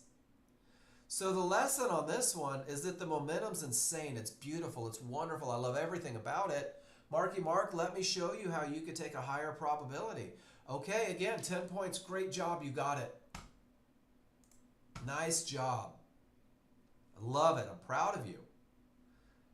The better entry gives you time to react if the area that could stop the market does. That's the point. That's the feedback. You can be proud of the 140 per contract and have this thing kick your ass 97 times over. I know you're still learning. But what I'm asking is, are you understanding the lesson? Room to targets. And gosh, I hope I don't sound like I'm put out. I'm not. This is how much room you have here. Let me, oops, go back to it. I want you to see this. And maybe this will do it. From your entry here, you have that much room to the fib that could stop the market. From your entry here, you have that much room to the fib that could stop the market. Does that make sense? It doesn't matter that it broke. It could have stopped. You had the exact same rules, Matt, right down here, and look at all that room to get to the target.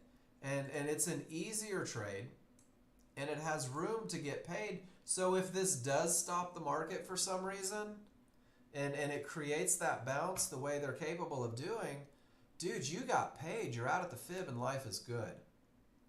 I love the conditions. I love the trigger looks. I love everything about it.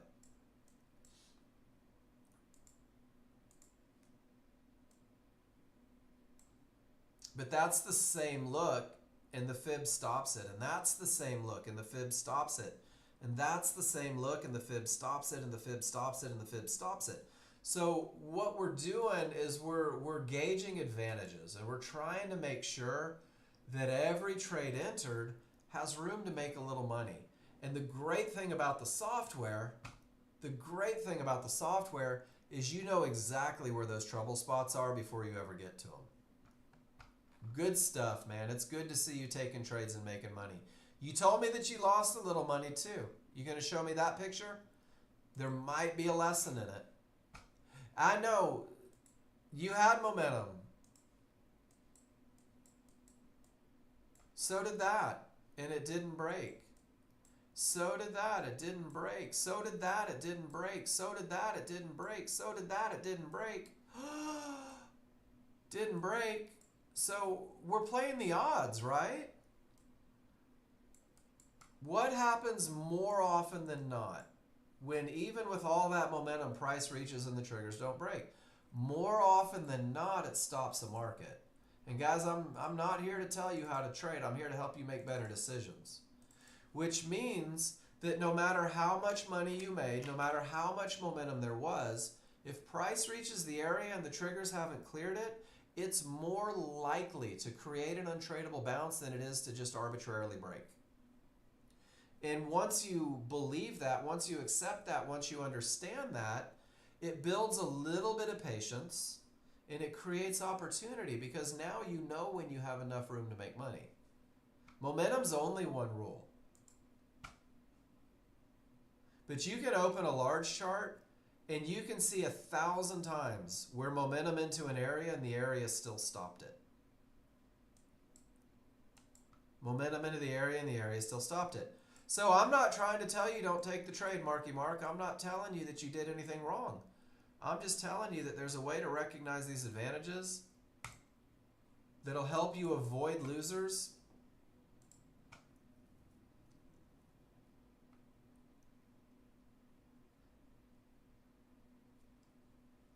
All right.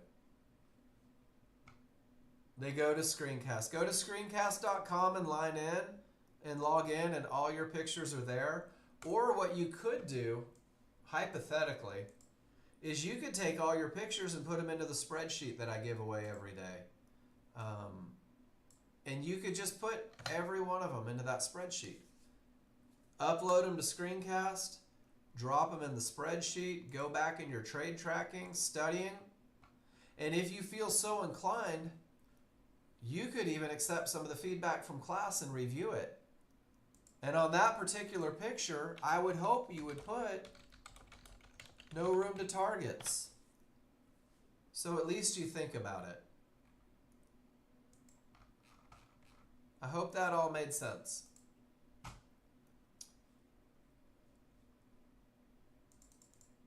Miss Cindy. Strong bottom, odds favorable, potential to break, perfect entry. 50-50 with divergence could be problematic. 50-50 with two divergences right from the fib you're hoping to break tends to be even more problematic, but you held. Wrong side of everything, two divergences right at a fib. Great hold. Great hold. That's a tough hold, but it's a good one. Nice job, Cindy. Steve Diego. It's the chili dog. Odds favorable momentum. Everything is screaming down. Nothing in the way. You just jump in and get paid. Steve, perfect. 100% perfect. And I love that Ron C gets credit on these. Ron C's chili dog. Guys, a lot of you are impatient. I'm impatient. I know I'm impatient. One of the things that you're going to realize is that when you have momentum and the path is clear, when you have momentum and the path is clear, that is 66% of the goodness that we look for in everything. That's the large chart telling you, I'm going to be hard to stop. I mean, I'm screaming, there's nothing in the way. It's going to be difficult to hit the brakes and lock him up and come to a halt. And once he gets below the bouncy things, he just rides that wave of momentum. And it works out. And I love it. And Steve, it's perfect execution. It's everything you look for in this trade. Nicely done. And Mark, where's our checklist for the chili dog? Guys, the chili dog's it's not a next-gen trade. It was developed by a user who understood the value of momentum and path.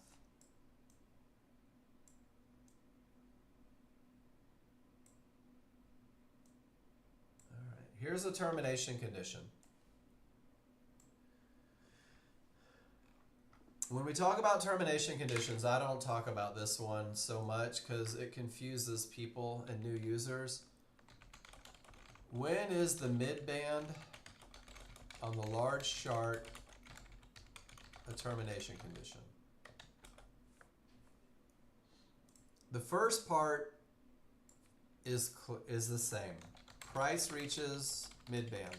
And then we're done with price. Where are my triggers? Large are a full bar away. There's room for an entire bar to print before they hit those large triggers. That's when your mid-band is a termination condition. And what it says is let it. So this is the gap theory. And it's the same theory that helps you pinpoint entries. If price accelerates away from the large triggers and hits an area, fibs, one-to-ones, mid-band, it is more likely to close the gap, there's the word, to the large triggers than it is to continue down with the momentum. So here's another reason, another one of those ideas. When momentum just isn't enough, because terminations can stop the market. And guys, look at that bar. Full bar before it hits it. And all it says is don't go short. Don't take that 50-50 trade. Don't go short. Don't try the momentum trade. Don't try the jump the fudge in trade. You've reached an area that could stop the market. And guys, understanding termination conditions will keep you out of more trades than you enjoy. But it'll also keep you from handing over money that there's no reason to hand over. You know where the areas are. You have a rule to identify them as a termination condition. You've just got to learn how to trust them a little bit. Because even with momentum, look at the bounce off of resistance. Even with momentum, a divergence prints and Fibonacci support doesn't break. Market's moving today, isn't it? So Mark, if I don't have a clear path, how do I enter the market? On a prayer. That's the answer. Mark, if I don't have momentum, where's my entry? Well, your rules aren't met. And you've got to accept it. You've got to accept the idea that you won't be in the market every second of every day. And the sooner you come to terms with that, the sooner you're probably going to find success. Guys, we've gone through every picture that you guys have posted. What do we want to talk about? I do want to mention one thing. I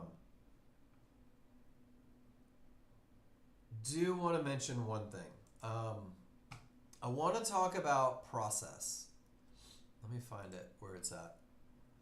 And I'm going to go back to some Mark Douglas wisdom, guys. Mark Douglas was an absolute guru. He's no longer with us, unfortunately. But he was at the forefront of trading psychology. He and John Novak worked together extensively for almost a year. But right here where I'm highlighted, I want to address this, guys. When you stop expecting to win every trade, and I say this a lot, when you guys tell me, I know I effed up and I broke every rule, but I made money, but I got paid, but I did this, but I did that. It's not the rules, but. And when you show me your but, guys, what you're doing is you're justifying trading outside of the patterns that have been proven to win more than they lose. And when you stop expecting to win every trade and you stop putting the emphasis on the dollars, but rather you put it on the execution of the method, what you find is that you start to win most of your trades. When you stop worrying about making $100 and you start worrying about having momentum and path, you tend to win more. When you stop worrying about losing $50 and you focus on trading the method, executing the method flawlessly, you tend to win more. And I'm telling you right now, if you focus on the money, you're going to let the money pull you out of the highest probability zone. If you focus on the process that has been proven over and over, verified, validated, tested, back tested, pictures taken, guys, that's when you find your success. That's when you find the best of the best. And that's when I firmly believe trading becomes effortless.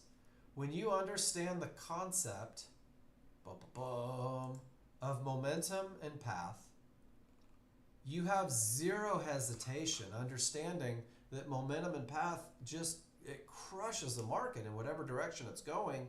You'll find a way to capitalize. So I encourage everybody, focus on the process.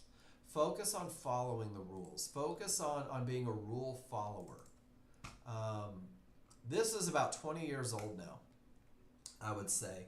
And this is from a gentleman named Siva, and he's in the trader room every now and then, not so much anymore. He started with Nexgen right at the beginning of chat rooms.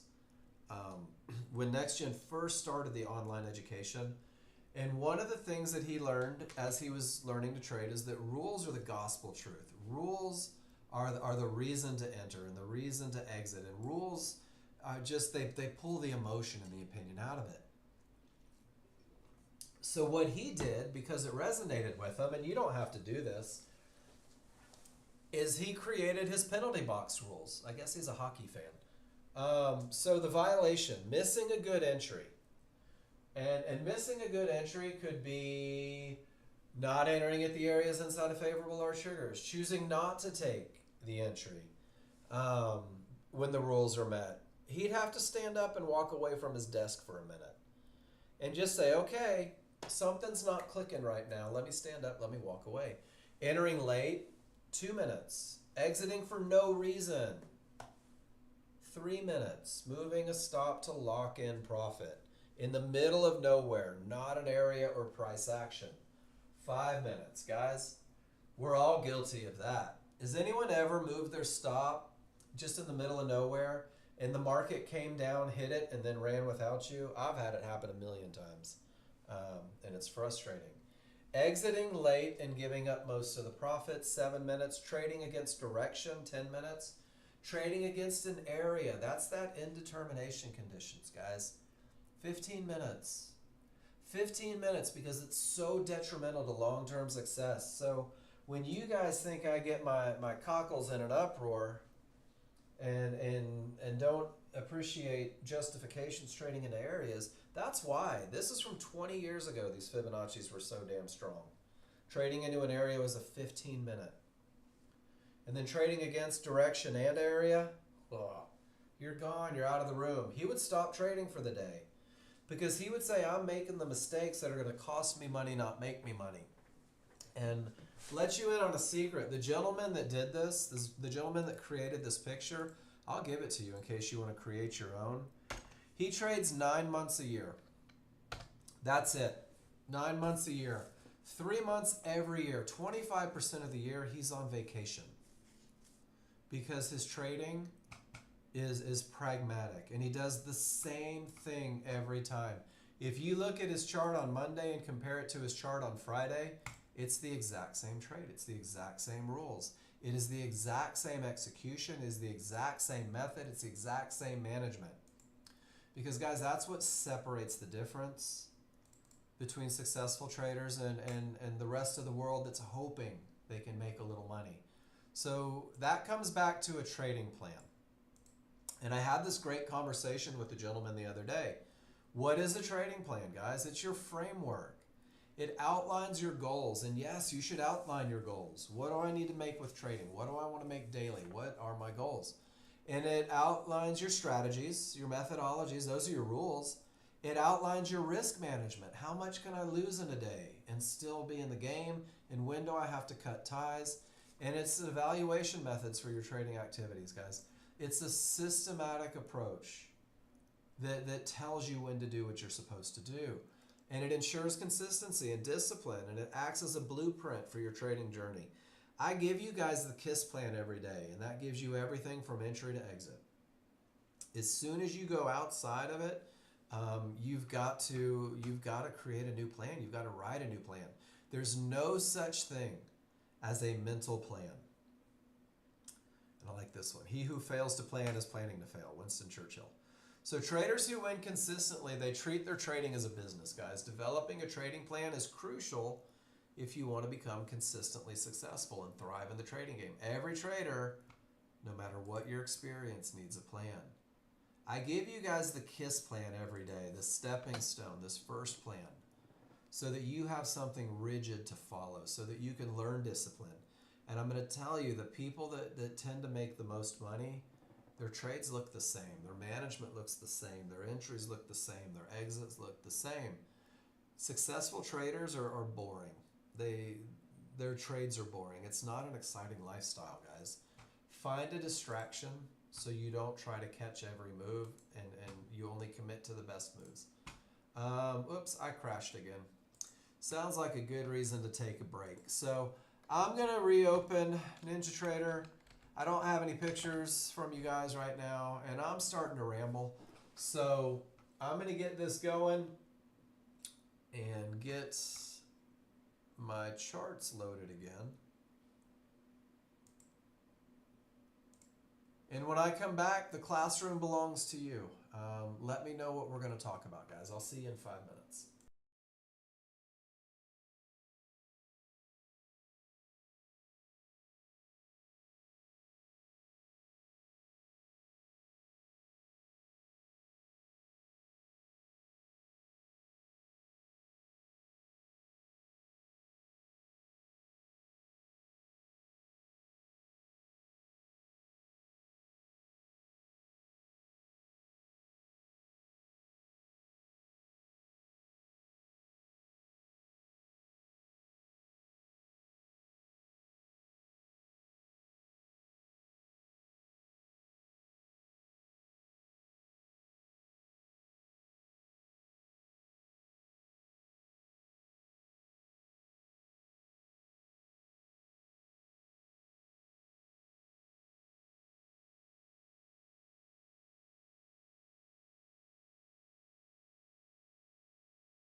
All right, guys, here we go. Last hour.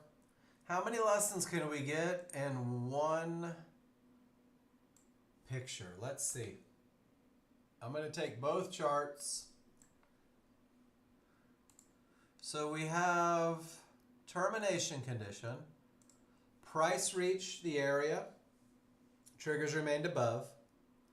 We have no momentum because background color and trigger colors don't match. We have 3 divergences in the same price range, could terminate a trend. What else do we have? Weak triggers, deeper retracement. No areas inside of triggers, and the market didn't know where it would stop. Pretty cool, right? I didn't have to take a trade to get smart. All I had to do is take a picture. AFLAB, everything says up. Area inside of triggers. Everything says up. Area inside of triggers. I like it. So AFLAB, can we have a conversation? Did you have momentum where you circled these potential entries? I want you going through the checklist. This is awesome though, because you had the strong bottom, everything says up. This first trade, not quite the best momentum and into a termination, but you're recognizing the pattern, and that's what we want to focus on. Can you recognize the pattern? Can you say when the large chart is up, this is what it looks like to enter? And the answer is yes. Outstanding. And then the fact that you recognize this fib could be a problem area, showing a potential exit, AFLAB, you're well on your way, my friend. And you'll learn a little patience, and you might learn to skip this one. But what you'll find is that if you're catching this one 2 or 3 times a day, you're making all the money you need to make anyway. Great job. Great recognition of where the market could stop. Great recognition of where the market could bounce. Next task will be to start writing on the charts. To start talking about what you see. Because that's the recipe. When you write on your charts, you're reminding yourself why you didn't go short here or why you didn't go long here. And you're kind of setting it up. And sure enough, they end up breaking and go right to the fib. Woo! And down they go.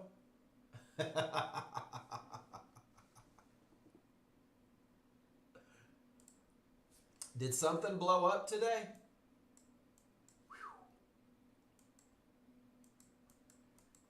That is pretty impressive.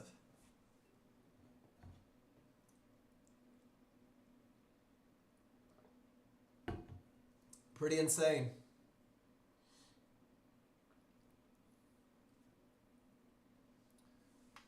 Alex, how you doing, Alex? All right.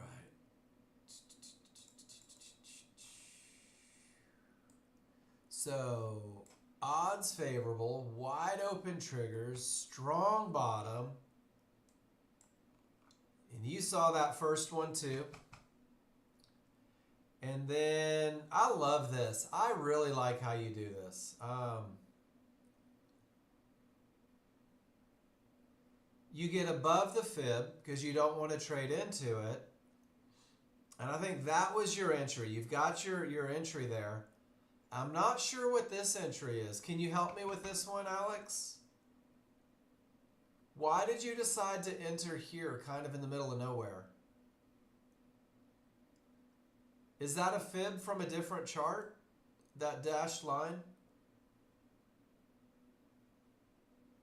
You've got a dashed line that you entered at, but I don't know what it is. Is that from a different time frame? Because it looks like you just took the Nexgen momentum trade.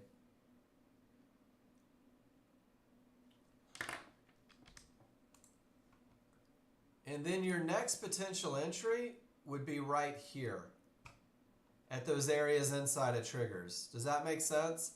I know it didn't get you here, but that's where I would adjust it. Okay, ignore the entry word. Well, I can see your entry right there at 63. So you're above the areas. And this is that momentum look. This is just riding that momentum. And then if it comes back, if you were going to do the momentum fails, let it turn into a trend trade, there's your areas inside of triggers right there. So maybe that buy limit comes up just a little bit. But right now, you're riding momentum with nothing in the way and doing great. And once that reversal bar goes up, I love the idea of reducing risk a little bit. And even your range chart is suggesting that you're gold in there. Nicely done. Does that make sense? Is there an after? Oh, I didn't even see that you put the after.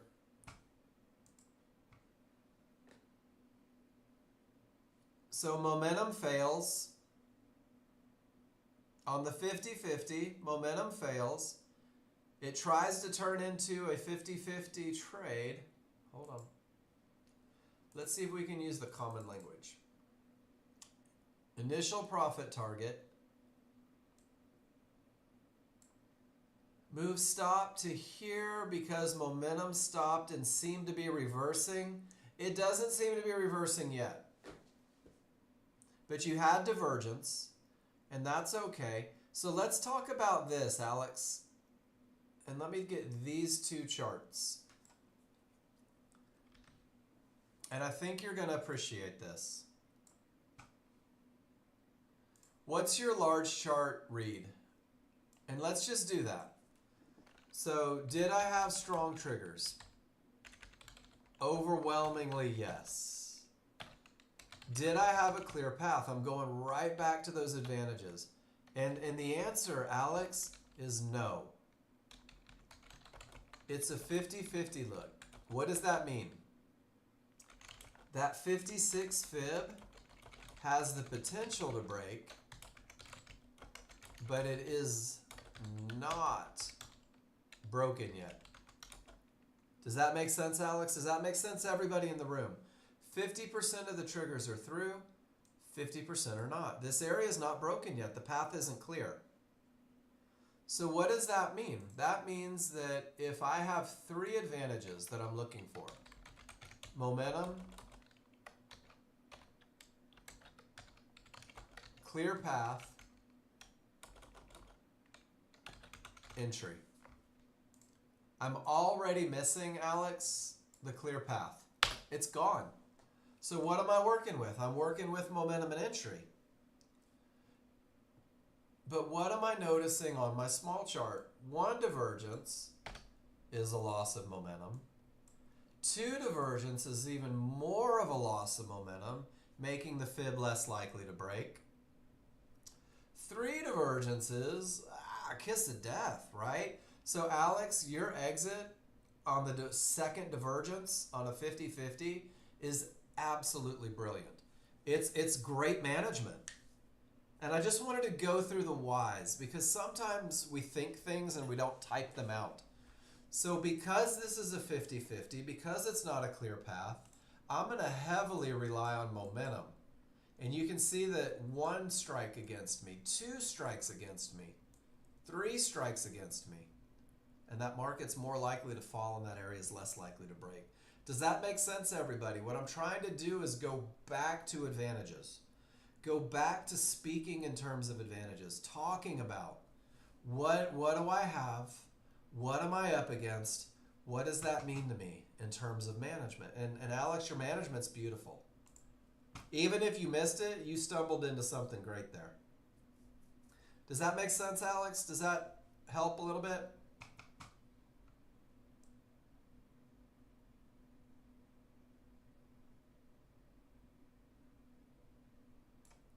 Does that make sense to everybody in the room? If you talk in terms of advantages, if you say them out loud, if you scare your pets, I have momentum. I don't have a clear path. If I don't have a clear path, what does that mean to you? What does that mean to me? That means that divergence can kill the good time. Cindy, I did. You want me to go over it again?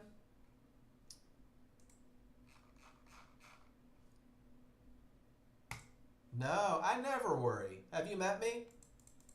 I worried once, Cindy. I didn't care for it, so I chose not to do it anymore. Strong bottom. 50-50, not a clear path, right? Great recognition. So Cindy, one divergence on a 50-50 is problematic. Two divergences on a 50-50 is even more problematic. And it's an aggressive hold, especially on the NASDAQ. And one of the things you can do, Cindy, and I love it, you rode the momentum up to the fibs. So let me say, yay, high five, gold star, great stuff. One of the things that you guys are going to become good enough at is you're going to say, this is a potential problem, but I'm willing to take the area. I'm willing to take the trade. The fact that it doesn't get above the fib is a little bit of a red flag, but you stay in the trade. Second lower divergence. It's okay to exit. And then Cindy, with all those advantages on the large chart, is there any reason you can't re-enter with a close on the correct side of the triggers? Maybe get out break even on the first one in case it dies and goes all the way down here. But if you get that close on the correct side, oh my gosh, it's the exact same trade. But now you're on the good side of those small triggers. And Cindy, that's one of the differences between the NASDAQ and crude oil is these small triggers can behave as resistance. And when it starts to get a little sideways and that fight is on, getting that close on the correct side helps a little bit. It's a great trade. It's an awesome hold. And you never got 4 or 5 ticks below where the market should have been going. So, I mean, it's an awesome hold. It would give me heartburn and make my hair fall out. But look at that momentum from a strong bottom. Cindy, you have an amazing amount of faith in the large chart. And that's hard because when you watch the small chart dance, it frustrates a lot of people and it scares a lot of people. And Cindy, you hold based on the large chart beautifully. And you know that every trigger is above support here, which means that if price retraces to support, support's likely to stop the market. And what does that mean? That means more up too. I love this trade. It's just a different way to do it. And Cindy, you've got a pain tolerance. It's a little higher than some people's and not nearly as high as others. So great job. Letting the large chart lead the way. I can't stress that enough. Letting the large chart lead the way. You did it beautifully. Thanks for letting me know that you didn't catch that feedback.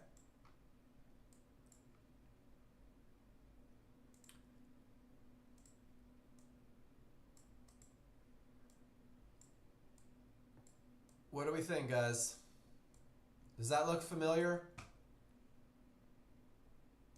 This is what it looked like when it started. Let's take the cheater off. Odds favorable, clear path. Can you guys give me a Y if you see it? Odds favorable, clear path. Flying, cruising, sailing. Is everybody with me? Thank you, Bob. All right, I'm going to hide that cheater tail. Everything's going up.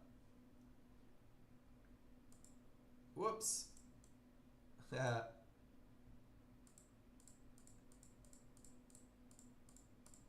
Reversal bar prints. At the time of the reversal bar, you can define where the retracement is most likely to go. Somewhere from the top of the triggers to the bottom of the triggers.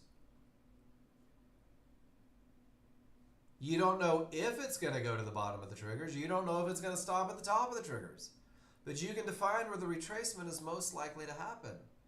And you can also, through rule number 3, define precisely where the bounce is most likely to occur in the event that it happens. And you can activate your limit order just above it. And watch this. Down it comes. Oh no! It didn't get my entry. Has anyone other than me jumped into the market right here? Said, it's going without me. I better. Jen. I better jump in. Those sons of bitches missed me. And then they go, oh, hold it. Jen's pretty awesome. Let's come get her. There we go. And now I'm at a rules-based entry. Now I'm at the highest point of support inside of triggers. Now I know exactly where the retracement could still go. Now I know exactly where the market shouldn't go. And it runs a little, and then it goes. And this is such a common scenario when you don't trust your rules yet. And you will get to a point where you say, I don't want this entry. I want this entry. And if they don't come for me, that's cool. I'll wait for the next one. And then here's your study tip.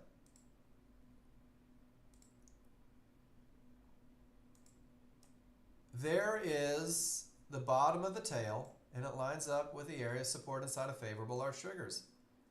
And look what it does. I mean, you could find a way to make some money with that, right? I think you could. Wilson, you've been doing this for a whole week and you're still trash?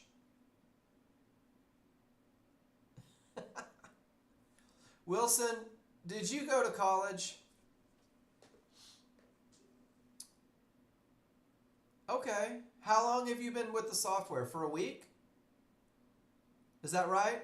Cool. Did you go to college, Wilson? Or even better, you went, okay. Can I ask what you majored in? I was an English Lit major, so it doesn't pertain to the story so much. Because I'm good at working the counter at McDonald's. So you were business, right? So Wilson, you walked into college, right? Still a little pimply face, excited to chase girls, and you said, I'm going to be a business major.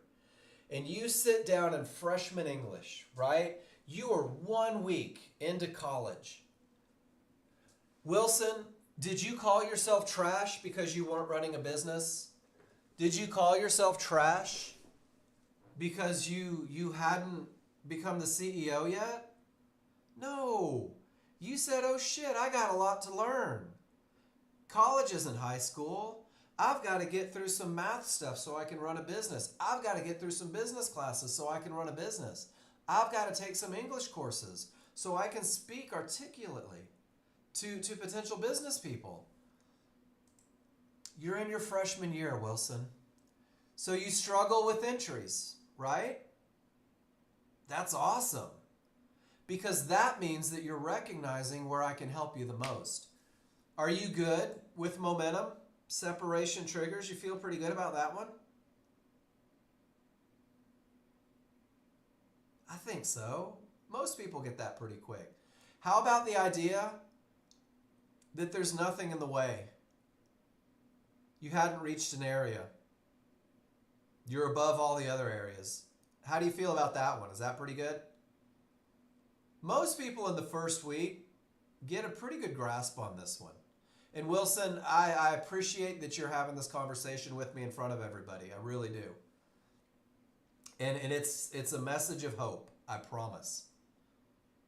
So once you can see that momentum and that path, Wilson, here's how you're going to study it. You ready? This is how you're going to get to greatness. Every time you have that look, I want you to draw a circle at the bottom of a tail if you see one. So let's go find a couple of them together. Still have momentum, nothing in the way. Wilson, I'm going to circle a tail. Okay, so here's two of them. Momentum and path, I'm going to circle this tail. So there's three. Are you with me so far?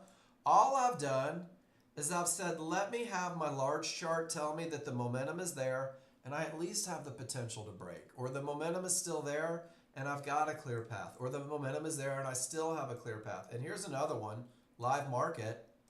The momentum is there and I've got the potential to break. So what we're doing, Wilson, with this drill, man, I owe you one for speaking up, is we're looking at the large chart and letting it lead the way. And we're saying if the large chart has those strong triggers, and if the large chart has a clear path, or at least the potential to break, I've got 66% of the advantages. And then Wilson, the entry is the one that takes a little time because there's more moving parts. In your entry, and I want you to learn the language for it. I want you to learn the words, to commit them to memory. The entry on the small chart says, here's my small chart, that I'm going to buy or sell, depending on the direction of the market, a pullback to an area inside of triggers. So has the potential to break, the momentum is there, and it pulls back right to resistance inside of triggers. And then it continues down and the potential is still there. And what does it do, Wilson? It pulls right back to resistance right inside of those triggers. So what you're learning is a pattern. And what you'll notice, is that where you circled the tail here, if you write the language, and we'll do it again over here going up, if my rules are met here, circle a tail. And then I'm going to take a picture because I believe the language is the most important part in entry recognition. So large chart has strong triggers. That's rule number 1. Large chart has a clear path. That's rule 2. I'm going to circle the tail. And then over here, what I'm going to do is I'm going to say my entry rules say buy a pullback at an area inside,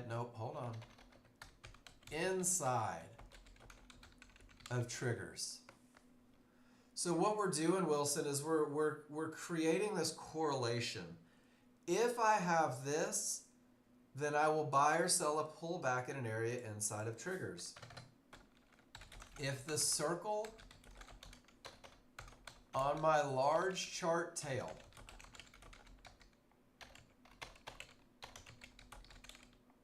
lines up with an area inside of triggers, this is my pattern. And I'm going to let you in on a secret. That in the beginning, when you're brand new, this happens fast. It really does. But all it is a pattern. If the large chart shows me this, then this is what I'm looking for. I'm looking for this right here, and that's my entry. And it's beautiful, and it repeats itself over and over. So we're going to back it up again, and we're going to do this one, and we're going to come back. And look what it did. It pulled right back to an area inside of triggers. So Wilson, I don't want you to get down on yourself because you're 7 days in and you're not an expert. If you really want to be an expert, this is the fastest way. You have to learn this pattern. And once you learn this pattern, there it is again. Let's go back and look. The market repeats itself. Holy shnikes. There it is again. And it's perfect. So Wilson, go through that a little bit. Have the rules written out in front of you. And learn how to recognize that pattern. Because that's the pattern that teaches you some great stuff. It teaches you to recognize, no, don't watch more videos. You're not listening to me. Open your software. And if you see momentum, circle the tail. This is your pattern. So Wilson, I'm going to give you this. This is easier than videos. The videos are long, drawn out, and confusing as hell. This is the Trend Trade Simple document. Whoops, I just tried to download it instead of open it. In this document, it tells you how I teach class. So I would encourage you to come to class if you're capable. And it tells you the advantages that we're looking for, exactly what we study every day. And it reminds you that Wilson, once you understand strong triggers, and strong triggers is a one picture lesson. Let me show you what I mean. Strong triggers is literally a one picture lesson. It's separation between small and large. That's all it is. And then once you understand strong triggers, you're going to be able to identify a termination condition. And the rules for termination condition are solid, 100%, over and over. Let me find my picture. And the recipe and the wording is the same. Price reaches, no triggers through it. It's a term, potential to break, clear path. So you're going to take your knowledge of momentum and how to identify a termination condition, and that'll take you a week just to get that. And then you're going to turn those into trades. So here's your rules for it. Here's your charts that they happen on. Here's the indicators so you know exactly what you're looking for. And then defining momentum. Here it is. And there's the picture of strong triggers. And then defining a termination condition. These are the areas that can be one. Here's how you define it. Here's what it looks like breaking, and a little reminder that you have to be patient. And then defining an entry. So everything that you need, my friend, to be able to capture this high probability trend trade is given to you in that 2-page document. It's so much easier than watching a bunch of videos. And then all you have to do is anytime you don't understand something is come into class and go, hey, Mark, I need a little help, brother. And I'll be like, got you. No worries. This is what I do. So keep it simple. Keep it focused. Give yourself a little bit of grace, man. You're brand new. It's okay to be. But more than anything, participate. Because look at this. With all that momentum and the potential to break, this looks exactly like the path. Oh, so you are Mighty Max? Oh, you're on Mighty Max's Discord. I got you. You're not the same person. Alter ego. Take the glasses off and you're Superman, right? Okay, cool. No worries. Ask a million questions. But do you see this? This is Morgan's post. Morgan said, Mark, I want you to see what I did. I want to tell you what I saw. And Mark, if you'll do me a favor and give me any feedback that might help me. And Morgan says, check it out, Mark. It's a strong top. It's one of those termination conditions and it reversed the market. And I love a strong top. And this is odds favorable momentum. There's a separation between the small and large triggers. Has nothing to do with that fib. Momentum is amazing. And he says, I have one of those 50-50 looks, Mark. My small triggers are through, but my large triggers aren't, which lets me know that this has the potential to break, but it's not broken yet. And because it's only the potential, I might have to manage assertively. But my entry rules don't change. And Wilson, look at his entry. 2 ticks below resistance inside of triggers. That's that pattern that we did. And if I circle the tail here, it lines up with this. And he gets paid at trouble. And he makes money. Tried to hold, but it didn't run. You didn't try to hold, Morgan. You tried to manage it like a momentum trade. So Morgan, just for grins, right? There's a reversal bar. What direction are your large, small, synthetic, small, large, and trend? Everything says down, right? Has anything given any indication that market may bounce up? No. But it's okay. Morgan, you got paid, brother.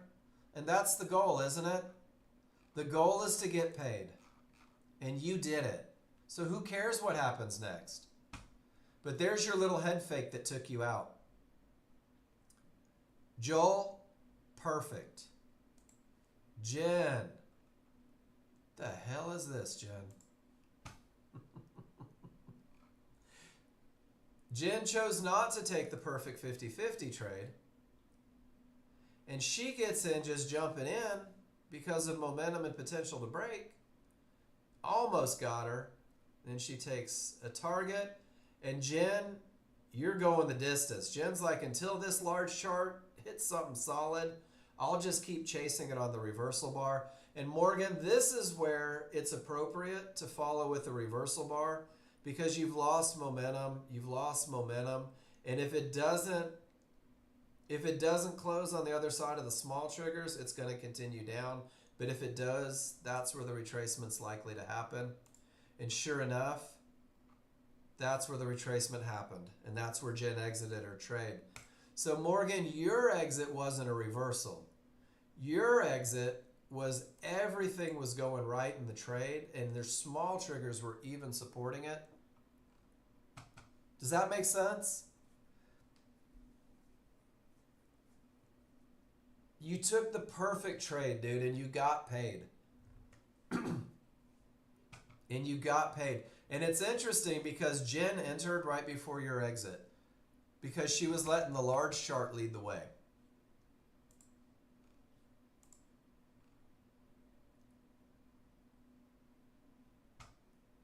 Nice trades. All of you, nice trades. Jen making tea at the 50-50.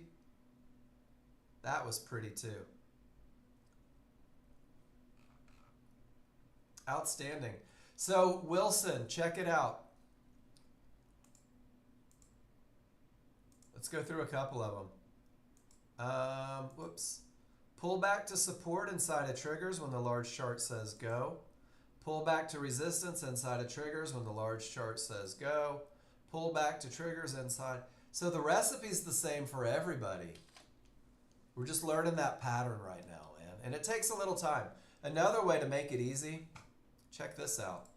Hopefully you've downloaded this. Hopefully you've taken this from the classroom. If you haven't, here it is again in the chat box. So this is what it looks like to have the rules met, strong triggers, clear path, entry in green. And also what it looks like to not have your rules met, weak triggers, termination conditions. This is a great study tool. I think this would be more effective than watching videos. Here's client trades. This is like 500 pictures of people doing great things. I love videos, Wilson. I get distracted. I don't pay attention during a video. I kind of pay attention during a video. And I'm not going to lie, I love my brother, and nobody tell him this, but my brother is long freaking winded because he's so smart. I'm not that smart. I try to simplify everything, break it down to its lowest common denominator. But here's tons of pictures you can study, and what you'll see is that it's the same darn recipe. Odds favorable, potential to break, pull back to support inside of large triggers. Do you see it? This is from 2022, and it's the same pattern.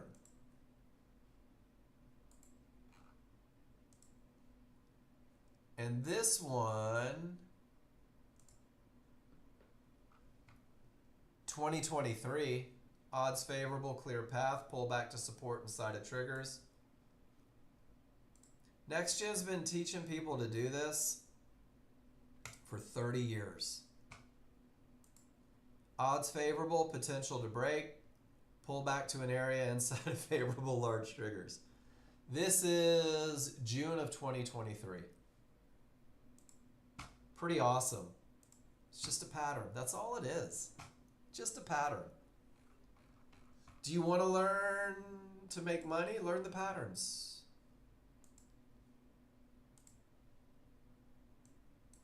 Odds favorable, clear path, pulled back to the area inside of favorable large triggers. Let's see what happens. Still in the zone.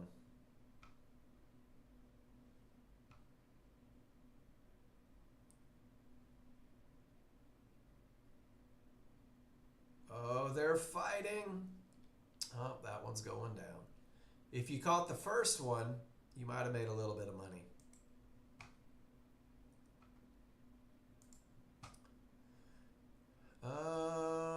Oh, you caught it on the other one, Jen. I love it. Strong top, odds favorable, potential to break. And I love your entry. Can we high five for the entry? Great job, Jen. Beautiful, beautiful, beautiful. No, you knew it was coming. And you accidentally closed one. Whoops. Beautiful trade. Joel, you killed it too. The cat was walking on the computer. That's awesome. Oh my gosh, Steve. Dealing with insurance. Experience non-odds favorable momentum when at a high-speed freeway. The blowout on Easter Sunday. No injuries, no other cars hit. Came to rest 2 inches from a parallel to the 4 feet concrete divider. Man, I'm glad you're okay. That's scary. That thing just separated. Glad you're okay. That's crazy. God was your co-pilot. Maybe he works overtime on Easter. Jen, textbook. So Wilson, what's pretty cool, and forgive me for calling you out so much, but we had someone in Texas, someone in California, and someone in the UK all take the exact same trade, the exact same entry for the exact same reasons. And that's what day trading is. It's recognizing a pattern based on advantages and developing the confidence to take the entry. I'm having a proud teacher moment right now. But it doesn't matter where you are, who you are, what you do, where you're from. It's just a pattern.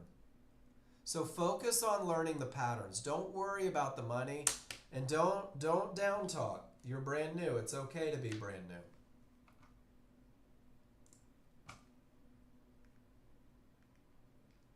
Or they get lucky for a little bit. So Wilson, I want you to imagine.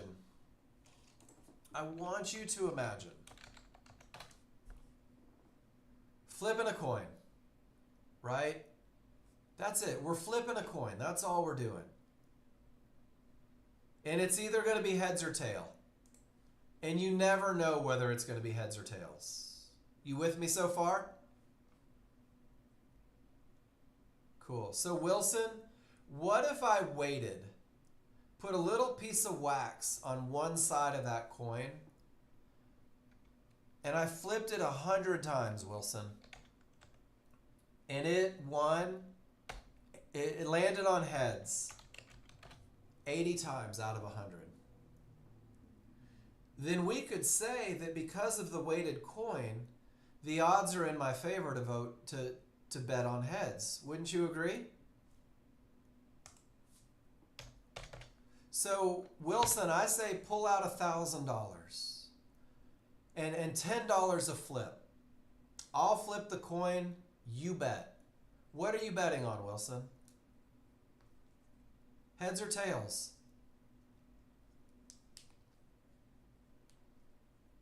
Heads. So Wilson, if you bet on tails, would you say you're more likely to win or lose?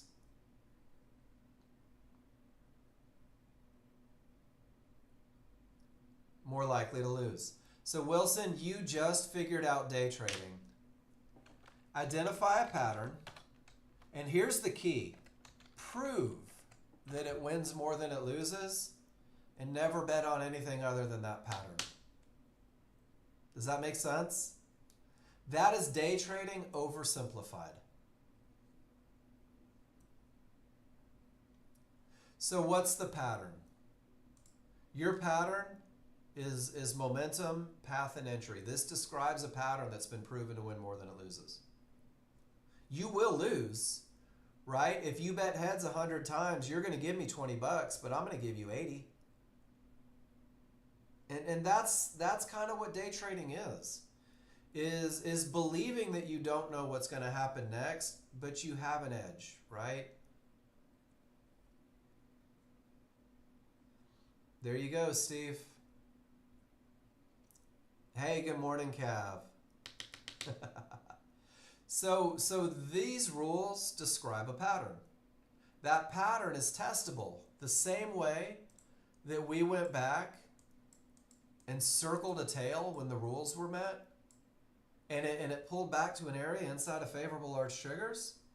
That's the pattern. That's the pattern that you can test. You can prove over and over that more often than not it wins. And check it out. It will lose every now and then. but it's a pattern that's been proven to win more than it loses. And guys, that's what day trading is. If you're my age, you remember video games in the 80s. And every video game in the 80s had a pattern that the ghosts would quit eating you, or the spaceships would stop firing at you, or the angry dudes on buzzards would stop knocking you off of your ostrich. And once you learn the pattern, little 12-year-old you could make a quarter last for hours. That's day trading. And when you deviate from the pattern, the likelihood of success goes down. And when you stick to the pattern, the likelihood of success goes up. It's just demo, right, Wilson? Do you play golf? Or did you play baseball as a kid? No golf? Played soccer. Okay. So when you were practicing your penalty shots, and there was no game and no ref, and all you were doing was learning how to curve that ball so that you could kill the goalie and score the goal, how many games did you lose during practice? None, right? That's what practice is for. So who cares if you lose $2,000 on demo? This is what I need from you. This is what I need from you, Wilson. And this is how we're going to get there together. I need you to show me that you just screwed it up and took a short right here, right? And I need you to say, hey, Mark, but I had strong triggers. And hey, Mark, I had an area in those triggers. And Wilson, we're going to look at it and I'm going to go, yeah. But I want you to notice that price reached an area. And I want you to notice that the triggers didn't break it. And this is a termination condition. And because of the termination condition, you gave away one of the most important advantages that we could ever recognize. And the market had a big untradeable bounce right off of it. So Wilson, if you show me what you're doing and you tell me what you saw, here, I'll give you the link. Show me what you're doing. Tell me what you saw. I use Snagit personally. It's got a couple extra bells and whistles. But this is TechSmith Capture. It's a 2-minute download. And if you want to do the one with the bells and whistles, you can do Snagit. Snagit's the one that I use. I think it's like $65. It's not real expensive.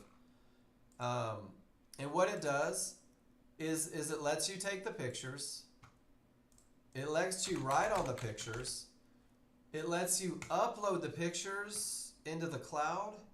And then once you upload those pictures into the cloud, not only can you post them in the room to get feedback on them, but you can go post them in your spreadsheet. So now you've got a trade journal. And you can come back and you can post that picture in the spreadsheet. And over here you can say, Mark said stop trading into termination conditions, dummy.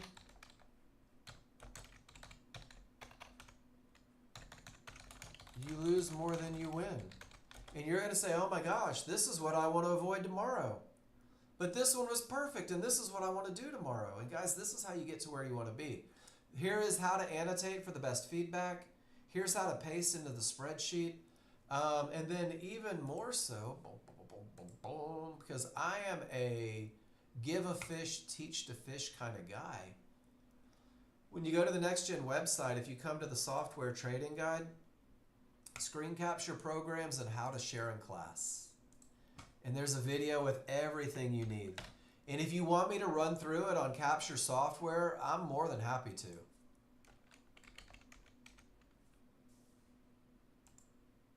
So let me open mine. Oh, I appreciate that, Cav. So this is what Capture looks like. And Wilson, I gotta tell you, When we have talks like this, these are my favorite things ever because there's a million people that are wondering the same thing. So with Capture software, I'm going to click that big red button, and if I hover over just one chart, I only get one chart's worth of information. So you're going to hold down your left mouse button at the upper left-hand corner and drag that bad boy all the way to the bottom right. And then when you release it, I always think, release the hounds. It's going to ask you if you want to take a picture or a video. For now, let's just do pictures. And once I hit capture an image, there's that still picture. And with this, look at that. There's one of those termination conditions. I can put a box around it, and I can take this arrow, and they're all click and drag. So I can click here and draw an arrow all the way to there. And then the call out box, you can leave it yellow, you could change it to white. I wouldn't do it black because then you won't be able to see the writing. Maybe you dig purple, I'm a Prince fan. Left click and create a little box. And this is where you show me what you see. And tell me why you did what you did. And this is how I promise to give you the best feedback. So every time you post in my room, it's a private session. Every time you post in the room, we're going to look at advantages, we're going to identify them, we're going to look at disadvantages, we're going to identify them. We're going to look at entries, we're going to look at exits, and if there's any way to do it better, we're going to do it better. I'm going to give you a way. Because Wilson, I hate to admit this, there's not a mistake you can make that I haven't already made and gotten coaching from my brother to fix. And I've learned every hard lesson you guys will ever learn, and I've learned how to fix them. So if you just do this for me, hit that copy button, it'll put it on your clipboard, drop it in the room. Hit that upload button, and it'll take that picture and put it into the cloud, that screencast cloud, copy it, drop that in the room. But that picture, that link, that's what's going to go into your spreadsheet. So when you take pictures of the rules, you're going to drop that picture in the spreadsheet. When you're building your trading plan and recognizing those patterns, you're going to drop that picture in the spreadsheet. And as you learn to take trades and start taking trades, you're going to put them in the spreadsheet. And there's the rule, or how to do it, how to annotate, all those things that you need. And here's the wonderful thing is my brain has zero problem with saying the same thing. My classroom for the first hour is the same every day. The rules don't change. The looks don't change. The patterns don't change. I just repeat the same thing every day because I firmly believe that repetition creates the recognition you need to be able to read your indicators quickly. That's awesome. Wilson, if we ever meet, I owe you a beer. Because you coming in and saying that just opened the door for stuff that so many people in here need to hear. Good stuff. We've got a few minutes, guys. What else do you want to talk about?